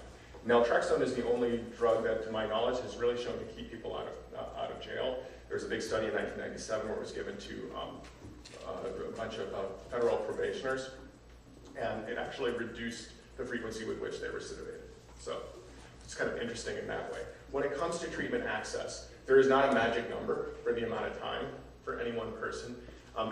Treatment access is a huge problem in this neck of the woods.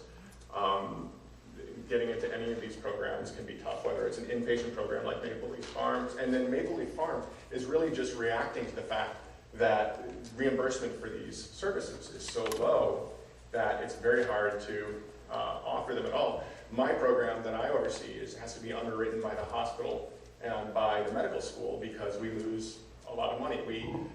For like our pregnancy program, we only get paid.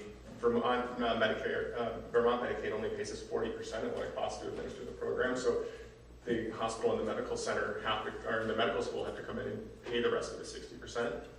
And so the economics of this are really, really unfavorable, that people just don't value what we do, or at least not in the way that they actually put money towards it. So that's why access is such a problem.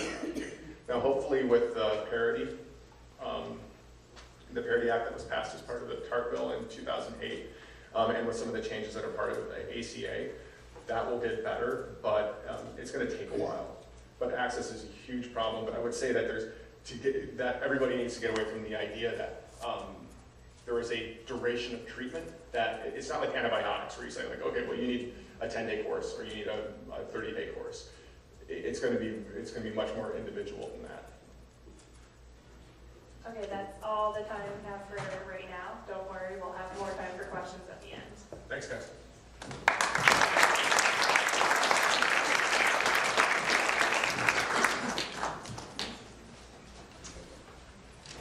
Hello, my name is Pat Hines. And I'm here. I am academy trained in the use of handcuffs. So as far as hospitals and handcuffs go. I've been a corrections officer my entire career. I'm retired now. I've been retired now for about 5 years. And let me tell you how I got into LEAP. But first, let me explain LEAP. LEAP is an acronym. It stands for law enforcement against prohibition. It sounds a little counterintuitive, perhaps. But it was started about 7 years ago by 5 senior law enforcement professionals. Undercover narcotics detectives, police chief, among them. The organization today has over 200,000 supporters and members. And we are decidedly not pro-drug. I need to make that clear. I spent my career as a licensed substance abuse counselor. I am not pro-drug. What we are is public safety motivated, right? Our concern is public safety. The war on drugs, from our perspective, which was on the front line, is an abysmal failure. It's a public safety disaster. I'll tell you how I got involved with LEAP. I'm retired, and just incidentally, I bumped into some LEAP information on the internet. And I read that American jails house 25% of the planet's incarcerated. I said, wait a minute, we're 5% of the world's population. We couldn't possibly house 25% of the world's incarcerated. So I read it again. And yes, in fact, for every 4 people incarcerated on this planet, 1 of them is in an American jail. We have approximately, in broad brush numbers, 2,500,000 people incarcerated in jails. So I'm going to start by talking about the social policy disaster that this war on drugs is. Mass incarceration is a direct result of the war on drugs. The war on drugs was started in 1970 by President Nixon. And it's all kind of predicated on a lie. In 1970, there was a presidential commission to investigate drug use in America and come up with a recommendation. The commission came back with a finding that neither marijuana or the marijuana user can be considered a public safety danger. So I want to set aside marijuana. The thing about incarcerating so many Americans that's a disaster for us is, first of all, the war on drugs is absolutely, unquestionably racist. And you can verify this stuff. You go online, this is the government's own data. It's the Sentencing Project's data. But the ratio of incarceration for African Americans and whites is that's per capita adjusted, is for every white male in jail, there's 5.6 blacks in jail, African Americans. How does that happen? Every study ever done has determined that substance abuse across racial lines is pretty much uniform. African Americans account for 13% of the population. They roughly are responsible for 13% of the illegal drug consumption in America. Caucasians are roughly 70%, account for 70% of the drug use in America. So why are so many more blacks in jails than whites?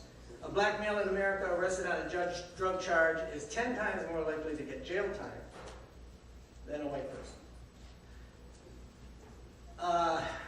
The other social disaster about this, and everything that's attendant to that, when you arrest people on drug charges, of course the war on drugs is waged in the inner city, where usually people of communities, disadvantaged communities, and communities of color, they're not waged in the suburbs generally. So you break down a door, you find drugs, you arrest both the parents, you take the children, you put them into foster care. I think the statistic is something like 25% of inmates have spent time in foster care. So how can this be, in the land of the free, that we're involved with this mass incarceration? The other thing is, there's this other pernicious result from this mass incarceration, and it's called felony disenfranchisement. I don't know if you've ever heard of it, but if you commit a felony, you lose your right to vote. There are 4 states in which felony disenfranchisement is permanent. 2 of those states are Virginia and Florida. Now, I think there's something like 5 million Americans are under felony disenfranchisement right now. 70% of them are African American. 80% of the people in America who are under lifetime felony disenfranchisement are from Florida. The other 20% are from Virginia. Now, you watch any election, and as they're calculating the electoral college votes, they say, well, I don't see how we can get his number without Florida. I don't see how we can get his number without Virginia. Gee, to me, it looks like a Jim Crow voter suppression end run. Now, that's just what it looks like to me. I think that's a social policy crisis. And if you served your time, why aren't you allowed to participate in democracy? I don't know. So they're starting to get some traction on this, and people are starting to look at it. The other social policy disaster of the war on drugs is, without legalized regulation and taxation, what happens? It falls to criminals, right? They're in charge of regulation, distribution, taxation. I would suggest to you that Vermont does not have a heroin crisis. All due respect to the government. I don't think Vermont has a heroin crisis. I think Vermont has a prohibition crisis. Now, marijuana aside, if you look at every study that the government's done since 1914, when heroin was first made, opiates were first made illegal, the government says approximately 1.3% of the population is addicted to opiates or cocaine. 1.3% of the population. Vermont has a population of roughly 650,000 people. That means there's approximately 8,000 addicts in Vermont. To my mind, this isn't a crisis. This is a significant population, perhaps, and it's certainly a population in need of services, but it's not a crisis. The crisis is the crime and the violence associated with prohibition. Addiction doesn't cause crime. Prohibition causes crime. And this is how it works. This is the model we've designed for criminals, and I'm sure they appreciate it. If you have 8,000 addicts, and an addict needs about a gram of heroin a day, not to get sick, and it costs about $100 for a bundle, which is a gram of heroin, $100 a day, and you got 8,000 heroin addicts, that's $80,000 a day. That's roughly $300 million a year, just from 8,000 addicts. So how's this for a business model? I'm a criminal entrepreneur, and somebody says, well, you know, if you go up to Vermont, you can start a little business, but it's not a very densely populated state, so you'll only be able to make about $300 million a year. But also, they're spread out, they don't have a large police force, and so, you know, maybe that'll make it worth your while. That's kind of a ripe plum for some criminal not to want to pluck. And that's just with 8,000 addicts.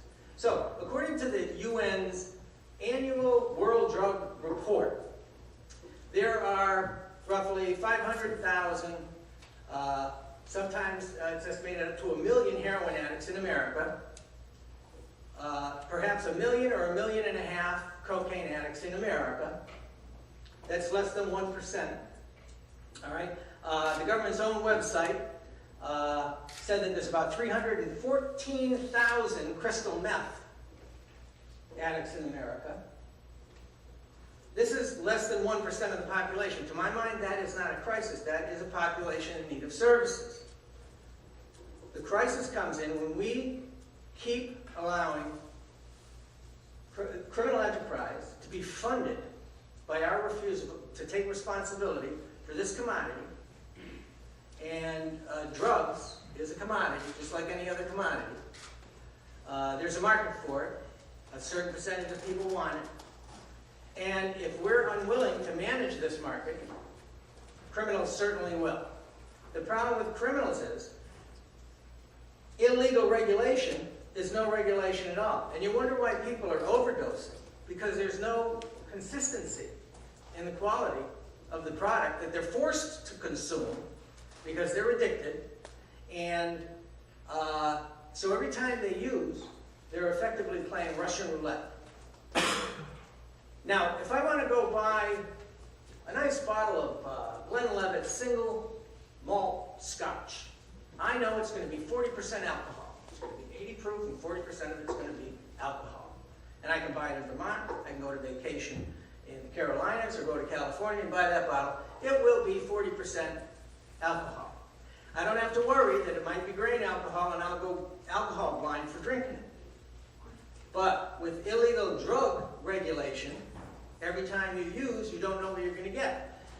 Now, I said that the government's estimate is that as of 2007, I think it was, there is 314 crystal meth addicts. That's like 1/10 of 1%, or even less. I'm not a math major. But you've heard about the methamphetamine crisis. But methamphetamine use is going down because the word's getting out that it's just nasty stuff. But guess where it's showing up? It's showing up in capsules that kids are buying, and they think it's MDA, Molly, right? But the vast majority of all the Molly that's been tested from raves and so forth is found to be bath salts and crystal meth, and sometimes a little opioids. But it's not MDA.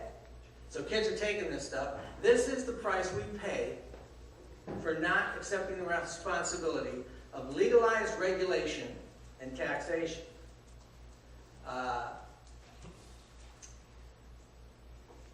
The other thing it does is it finances crime to exorbitant proportions. You're probably all aware of the El Chapo arrest, where the government is parading him around like this great prize, and we've finally done this, and it took us 10 years of police hours and surveillance to catch this guy. Like, that's a big deal and it's going to make any difference. It's like any other corporation. If the CEO of McDonald's dropped dead from a heart attack today, that doesn't mean they'd stop flipping burgers tomorrow. It means they'd have a battle to see who's going to be the new CEO and so forth. So, we've arrested El Chapo. Get ready for a bloodbath, because that's just a job opening. That's another thing that just astounds me. After 20 years in corrections, how overcrowded the jails are. Our jails have become 24-hour-a-day job fairs for criminal enterprise. You take non-violent drug offenders and you put them into a prison environment. We are a social species. We have no choice but to assimilate, to be included, to socialize to the environment we're in. So we take these, otherwise, especially the marijuana offenses, a guy has a pound of marijuana, so he's going to do 2 years. He was near a school zone or a playground, so he's going to do a mandatory extra year. So he's going to do 3 years, and you throw him in with these truly antisocial criminals. He's going to socialize to this environment. He's going to become infected by it. He'll be hostile to authority. He'll come out. He'll even be recruited to, well, you know, you were just nickel and diming it. Why don't you come with me? So they're just job fairs. And every time the DEA puffs itself up and shows that they've arrested someone, or we had this 6-month investigation and took hundreds of police hours, and we arrested these people. All that is a job notice for the next person to take his place. It doesn't stop a thing. Every year, they've done studies on rates of substance abuse and addiction. It stays the same. It's like a sociological deviation from the standard norm. It's like 12% of the population is going to be left-handed. A certain amount of population is going to be prone to schizophrenia. A certain amount of the population is going to be at risk of addictive disorder or substance abuse disorder. And these are mental health issues that need to be addressed. But you don't address it through incarceration. The drug czar recently said, I think we can all agree that addiction is a mental health issue. You heard that? I challenge you, I beg you to tell me what other mental health issue do we address with incarceration and punishment? So, legalized regulation and taxation puts the cartels out of business. The UN World Drug Report estimates that the illegal drug profits are roughly $334 billion a year. $334 billion a year, about 2/3 of that comes from America. When we finance crime at that level, I think in 2008 the Pentagon's budget was like $300 and something billion.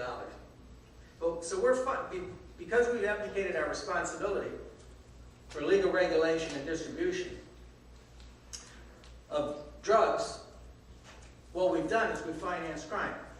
You don't like gun violence? Stop financing criminals. You don't like gang violence? Stop financing criminals.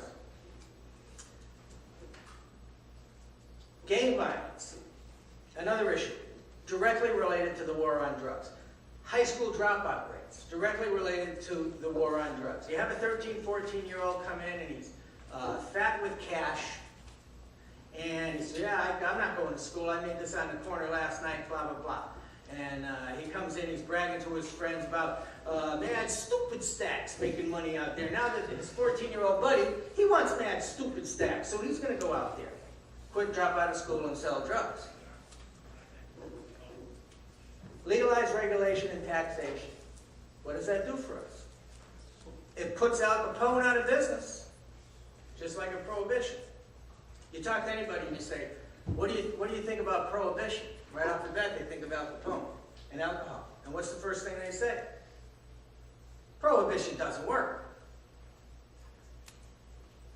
That's what we have now. So I'm here to tell you that there isn't a substance abuse crisis in America. 35% of Americans are clinically obese. I think that's a crisis. 1.3% of the population being addicted isn't a crisis. It's a crisis for the individual. They're in need of services, but services can be provided because if we had legalized regulation and taxation, there was an economics professor from Harvard who said that if we instituted legalized regulation and taxation, it would produce $71 billion a year in increased revenue and savings. Now remember, this is from the 1.3% of the population that's going to be using this. I know the good doctor said 9%. Most of that's marijuana. I'm not even talking about marijuana. 58% of Americans identify as having used an illegal substance. What kind of a civilization decides that 58% of its population are criminal? 52% of Americans don't believe marijuana should be illegal. Marijuana as a Schedule I drug is absolutely bizarre to my mind. There is not one documented case of a marijuana overdose. In fact, I just was emailed a study that said that you can't overdose on marijuana because there's something about the brain that shuts off the THC receptors when it reaches a certain level. And the other thing about heroin overdose, the crisis of heroin overdose. Why are we in this war on drugs? People say, oh, well, because we want to save lives. Have you ever heard that lie? If the war on drugs and incarcerating users and dealers is because we want to save lives, there are approximately 2,700 drug overdoses heroin overdoses a year. Cigarettes, preventable death, roughly 200,000 deaths a year. Alcohol, 500,000 preventable deaths a year. So if we really want to save lives, I mean, there's bigger fish to fry. So I think it's disingenuous for us to say that. The other thing is officer safety and public safety. When you have these exorbitantly financed criminal enterprises, there's guns everywhere. They can afford whatever they want. El Chapo, they talk about he had a Navy, submarines, an Air Force, airplanes, tunnels. Why not? They make a gigantic bust. And they say, oh, we got $1 billion worth of drugs off the street. Like it's this big deal. The DEA's own puffed up assessment of their interdiction efficacy is that they interdict or prevent about 10% of the drugs from entering America. 10%. Now, if the U.S. drug market is $200 billion and they interdict 10%, gee, that's $20 billion. But it leaves $180 billion profits. What's that $20 billion? If I was Budweiser, I'd say, well, that's just spillage. That's the cost of doing business. That doesn't deter me. The other thing about legalized regulation and taxation is $100 for a gram of heroin is absolutely insane. At the point of purchase, a gram of heroin costs about $1.25. At the point of sale, it's $100. It's marked up by a factor of something like 60. So if we instituted a public health model of drug cessation and treatment, we could buy that heroin for $1.25. We could sell it for $10, which is a magnificent margin. That's a huge markup. Pay our expenses, make a profit, have money left over for treatment, but the heroin addict wouldn't need to steal $600 worth of clothes from the Gap to get $100 for his day's heroin. He could go collect cans. Now, there are models, public health models of drug programs. Switzerland was mentioned. The data I have for Switzerland is that since they initiated the government controlled and subsidized regulation of heroin addicts are registered. They can go into the community-based injection sites, which are run by hospitals and professionals, and they get their doses of drugs. Since the program started, the information I heard was they haven't had one overdose death because it's like Glenlivet Scotch. It's all, we know how strong it is. You're not taking a chance with it. You're not using too much. Most of them have jobs because it lasts for 4 to 6 hours. So you go in the morning, you take your dose. You go to work, you go to lunch, you take your dose. You go back to work, you go home, you take your dose. The rate of disease transmission has almost disappeared, especially from injectable drugs. That has disappeared. So IV drug users, partners and so forth, and the children born to those relationships aren't suffering anymore. And the data I got was that in Switzerland, since they initiated this heroin program, public health model of heroin program, their felony crime rate went down 65%. If people don't have to steal $600 worth of stuff every year. Now, if we do this, we defund criminals, we make our streets safer, kids aren't incentivized to drop out of school, we take the weapons out of the hands of the criminals, it makes our police safer. We stop this racist war.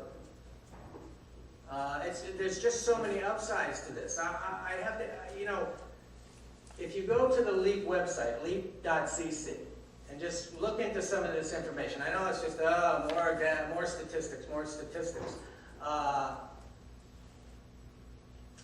It's just astounding. I mean, we can't possibly be this stupid. We have been fighting the war on drugs for 40 years. We spent $1 trillion. We've incarcerated 41 million people, and drugs have never been more available, they've never been of better quality, and they've never been cheaper. Our current drug policy, I call it the whack-a-mole approach to drug use reduction. We're chasing our tails, we arrest this guy, that means this guy has a job opportunity, and you never win at whack-a-mole. So what are we going to do? Vermont is the perfect place. You're free thinkers. You just go your own way. You make up your own mind. You're not influenced by the nonsense and La La Land or whatever. There is common sense, common decency solution to this public policy crisis. And it's all about public safety. And drug use will go down. We can get people off drugs. If people are identified as people in need of medical services instead of criminals, people are much more likely to self-identify and present themselves for treatment. And of course, if we have $71 billion of new revenue and savings, we can provide treatment. Getting people into long-term treatment, 6 months, when I was a counselor, was a nightmare.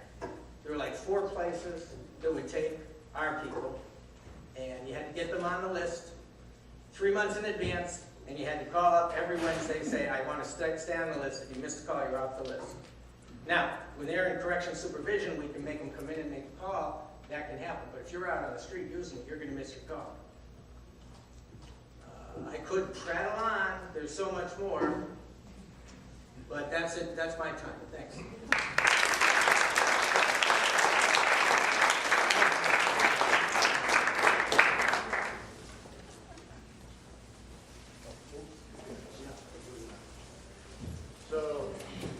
Now what we're going to do is collect any written questions that any of you have prepared. And while we're doing that, I will just ask the doctors here to respond to what they heard from Mr. Hunt.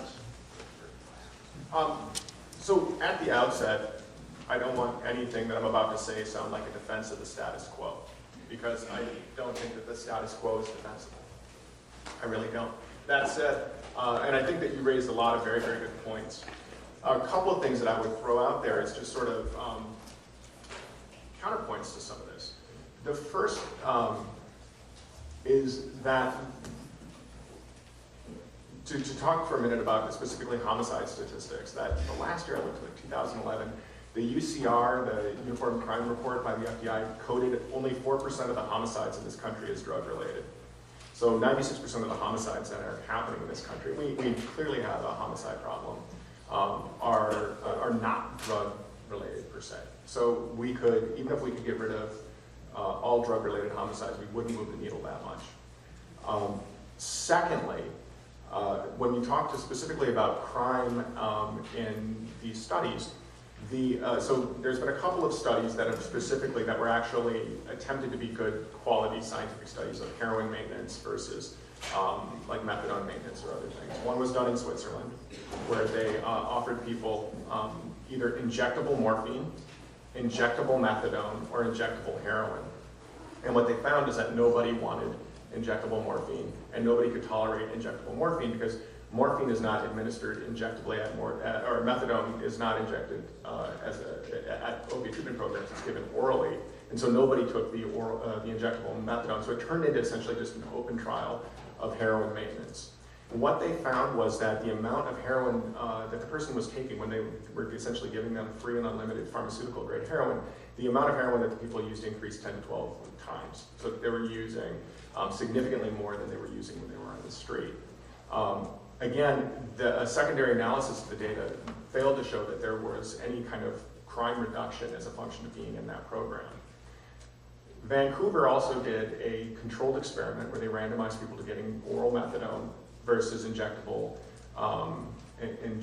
heroin as a maintenance program. So they randomly assigned people to these two groups, and they put people, the average dose of methadone was 60 milligrams, so that is a mid to adequate dose of methadone. They also found that the amount of heroin that people used increased dramatically over the course of the trial.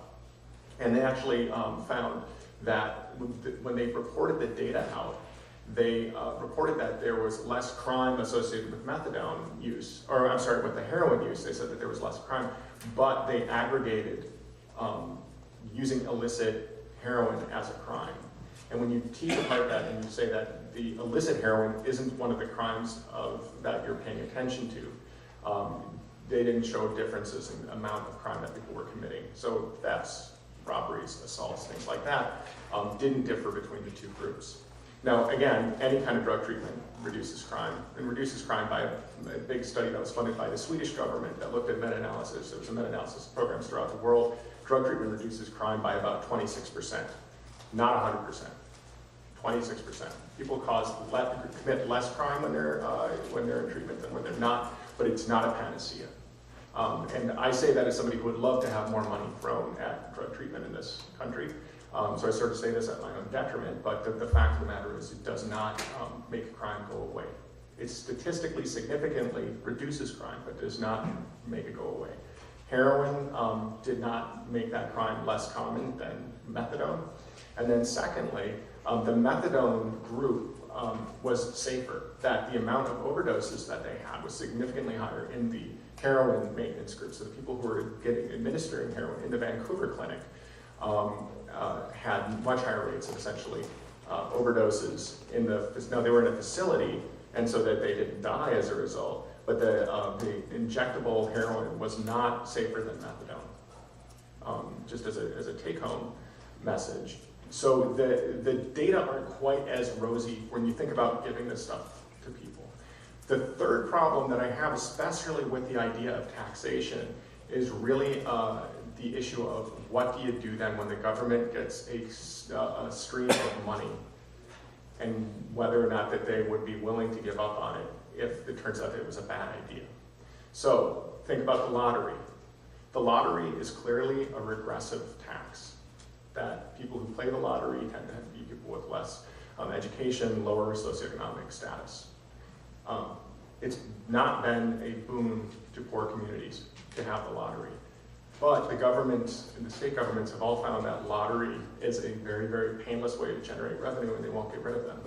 Same thing happened with alcohol prohibition. One of the big reasons why alcohol prohibition was lifted was because it was during the Great Depression, the government needed that revenue. The government, one of their main reasons for wanting to reverse prohibition was so that they could collect taxes on the alcohol. Same thing happened in India.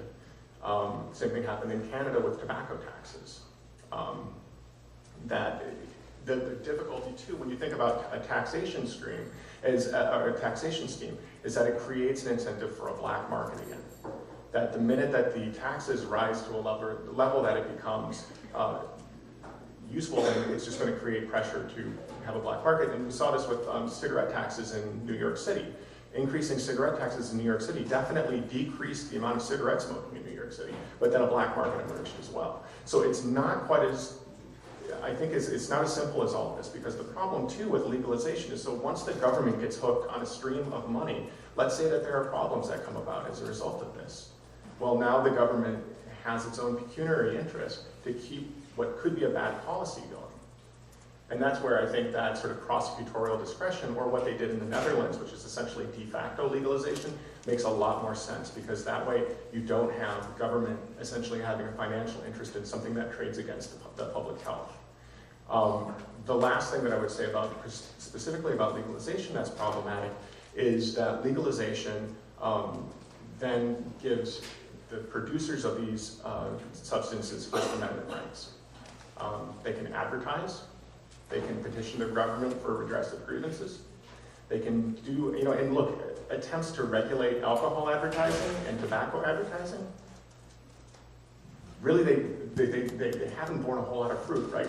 Go to any sporting event, look at the amount of alcohol advertising that goes on. And I totally agree that alcohol and tobacco cause a huge, astronomically more public health problems than illicit drugs. But the difficulty is this: when you look at the Dutch data, rates of cannabis use didn't increase in the Netherlands until advertising started for cannabis use. And then all of a sudden you saw people getting recruited into the cannabis market because advertising works.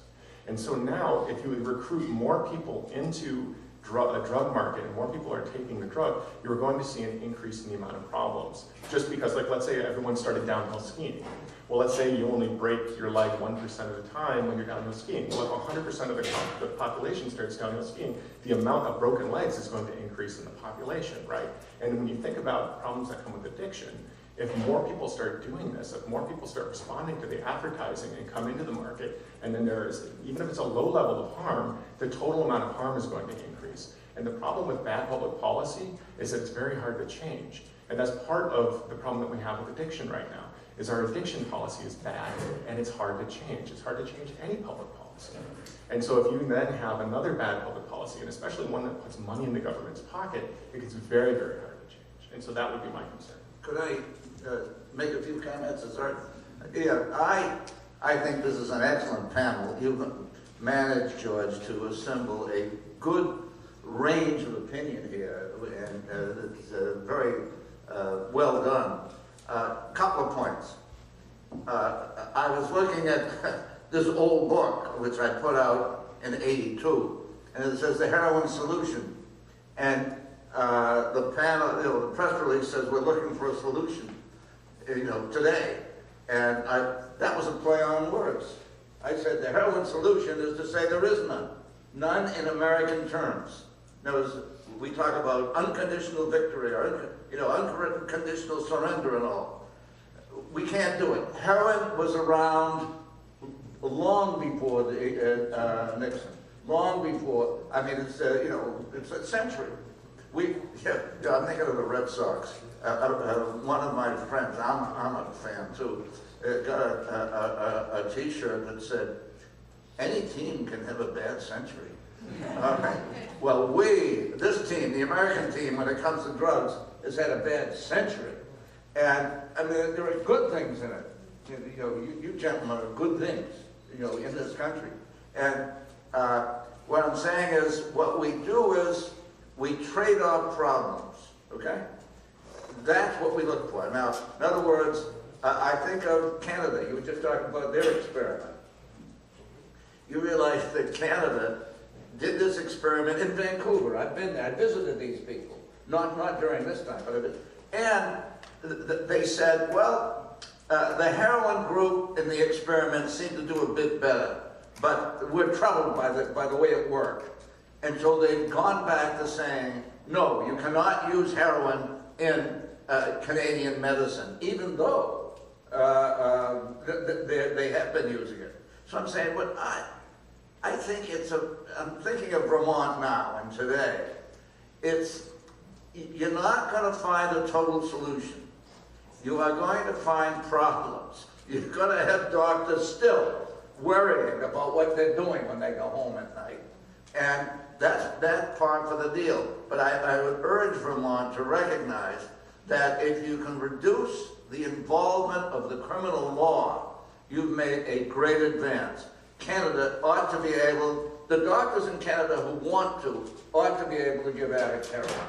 Those who don't want to, don't have to. In this country, it ought to be the same thing. And again, if you want to maintain, if a doctor wants to maintain an addict on Darvon or codeine, that should be the doctor's choice. And so we should move in that direction, accepting that there'll be all kinds of problems, whatever we do, but it's time, I think, to move forward. Can I just add one thing? Changing from an incarceration model of intervention to a public health model of intervention absolutely works. And how do I know this? Is because we have the perfect example. After World War II, 75% of adults smoked tobacco. After the Surgeon General put the warning on the package, adult consumption of tobacco in the United States has gone down to 17%. So we have improved on tobacco addiction from 75% to 17%, not by incarcerating anybody, not by hunting anybody down, but through education and motivated self-interest. And of course, tobacco is taxed through the ceiling, and it is a regressive tax, absolutely. But consumption of tobacco has gone down wonderfully through a public model. The thing is, if all drugs were legal, just like alcohol, a person could use as much as he wanted. He could go to Phipps Liquor and he could just buy heroin and use as much as he wanted. So only a small percentage of the population would take advantage of that opportunity. There was a Digby study or something that said if all drugs were illegal, would you try any of them? And 0.6% of people said that they would. So yes, there is going to be a small percentage of people who are going to try them.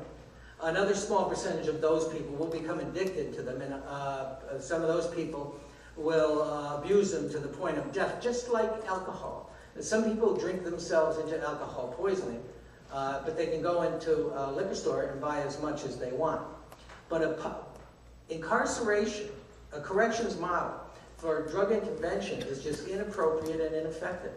And it's turned us into a nation that hunts our poor.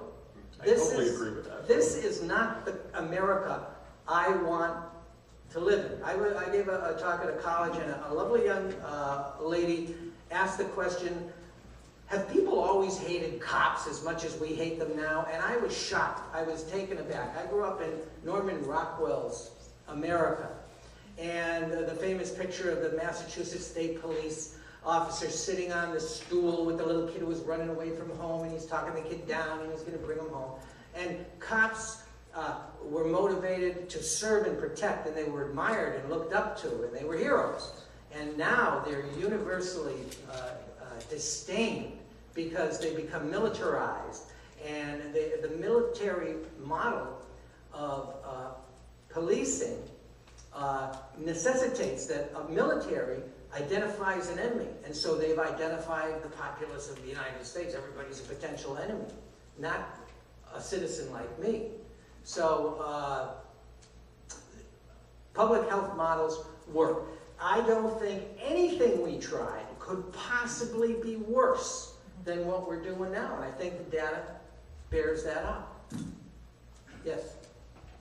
Just briefly, I'm wondering how realistic you think it would be, not just for first responders after an emergency's been called in or something like that, but just for known users or relatives of users, why Narcan, I guess I can speak into this, why Narcan is not more available, at least, maybe not so much like condoms in the bathroom in college, but maybe something even in between that in a pharmacy or things. I mean, it seems to be, whether it's the intranasal or the intramuscular use, why that isn't, if not a perfect kind of first step towards, I don't know, avoiding overdose deaths. Why isn't that something that we could do pretty easily to get Narcan available for more people, more places? Great. So Narcan is another name for the drug naloxone. And naloxone, like naltrexone, is an opiate antagonist. So it can be used as a reversal agent when people overdose. A number of programs, like needle exchange programs, have started training people on how to administer naloxone, for the people coming to the needle exchange, so that if they find somebody who's down, who's overdosed, that they can administer this potentially life-saving drug. There have not, to my knowledge, been any randomized controlled studies of this that demonstrate that it saves lives. It seems to me like it should and that it would. The only data I've seen on it was a study that was done where they trained people to do this, and then they asked the people who got the Narcan what they thought of it, and 70% of them said that they would not want it again, interestingly. Having Narcan, lots of people, I can tell you, they wake up mad. They aren't too happy with you. They wake up alive. Yeah, they wake up, which is kind of the important part. I mean, so there are no data to really guide the decision on this. Now, the governor of Maine 2 weeks ago came out vehemently against this, saying that he thought that more people would use heroin if they thought that Narcan were available. No data for that position either, right? And I don't know if you have feelings. I mean, my general sense of it is that it should absolutely be available and out there. Yeah, I agree. No abuse or dependence liability with it whatsoever. It is really a very, very safe drug. That there's not a good reason to have access to it restricted. If another thing about the taxation, if we give the government an income stream, right now, American institutions have become addicted to drug war money. $70 billion a year. Asset forfeitures, seizures, all this stuff. And this allows the government to parse out favors to constituents. And that's what we're addicted to. So if you had a list on your PowerPoint about signs of addiction, where it's all you think about, where you use it more than you thought you would, where you continue to use it even when you're experiencing bad results from it. These are exactly the definitions of how the war on drugs is today. It's used more, even though it gets terrible results and has horrific collateral damage. It's all they think about. In fact, because law enforcement has made their priority drug war business, they've neglected everything else. And closure rates for murders are down, closure rates for assaults are down. There are 188,000 rape kits in America that haven't been tested today. And half of these rapists are in correctional custody because they have to give DNA. But why haven't we tested these rape kits? Because we're spending all our money and all our man hours sitting in a car watching guys delivering pot. And so the initial victim of the rape doesn't get justice. Justice delayed is justice denied. But the future victims of this rapist, because he's going to get out of his county jail and continue to rape because we haven't identified his DNA, which is sitting there waiting to be tested, something's wrong with that. You know, I just wanted to add, before we quit, a few points on the medical evidence. In my travels, I have been in clinics with doctors who tell me how the drugs they have work with their patients. And a lot of them are saying things differently than you indicated. You know. So I think that there is in the medical literature evidence that different results occur with different doctors and with different experiments. In England, they told me, now I was in England a lot, in a lot of their clinics, they told me they use injectable methadone more than anything in the clinics. And they said, well, we got the drugs from you guys, but we got the directions wrong. And I said, what? But they use injectable methadone more than almost any of the other drugs in the clinics. Now, also, when I was in Switzerland, I was in a doctor's office, and he loved it. He dragged his computer out. He says, here's my caseload. And for some reason, we have patients, I don't understand it, who won't take morphine from us, even though it's, you know, it's real stuff and it's given them cleanly, but my patients don't like it. And I think there is a variety of reactions, both by physicians and by patients in terms of the drugs, and it's not necessarily universal based on the chemistry. So we're going to wrap it up. Thanks everybody for coming. Actually, I just wanted to see if Gil had any last words. Sort of outside my area of expertise, I could comment as well as anybody here. I enjoyed everybody's talk, and I learned a lot from all three of these gentlemen's talks, so thanks. Thank you.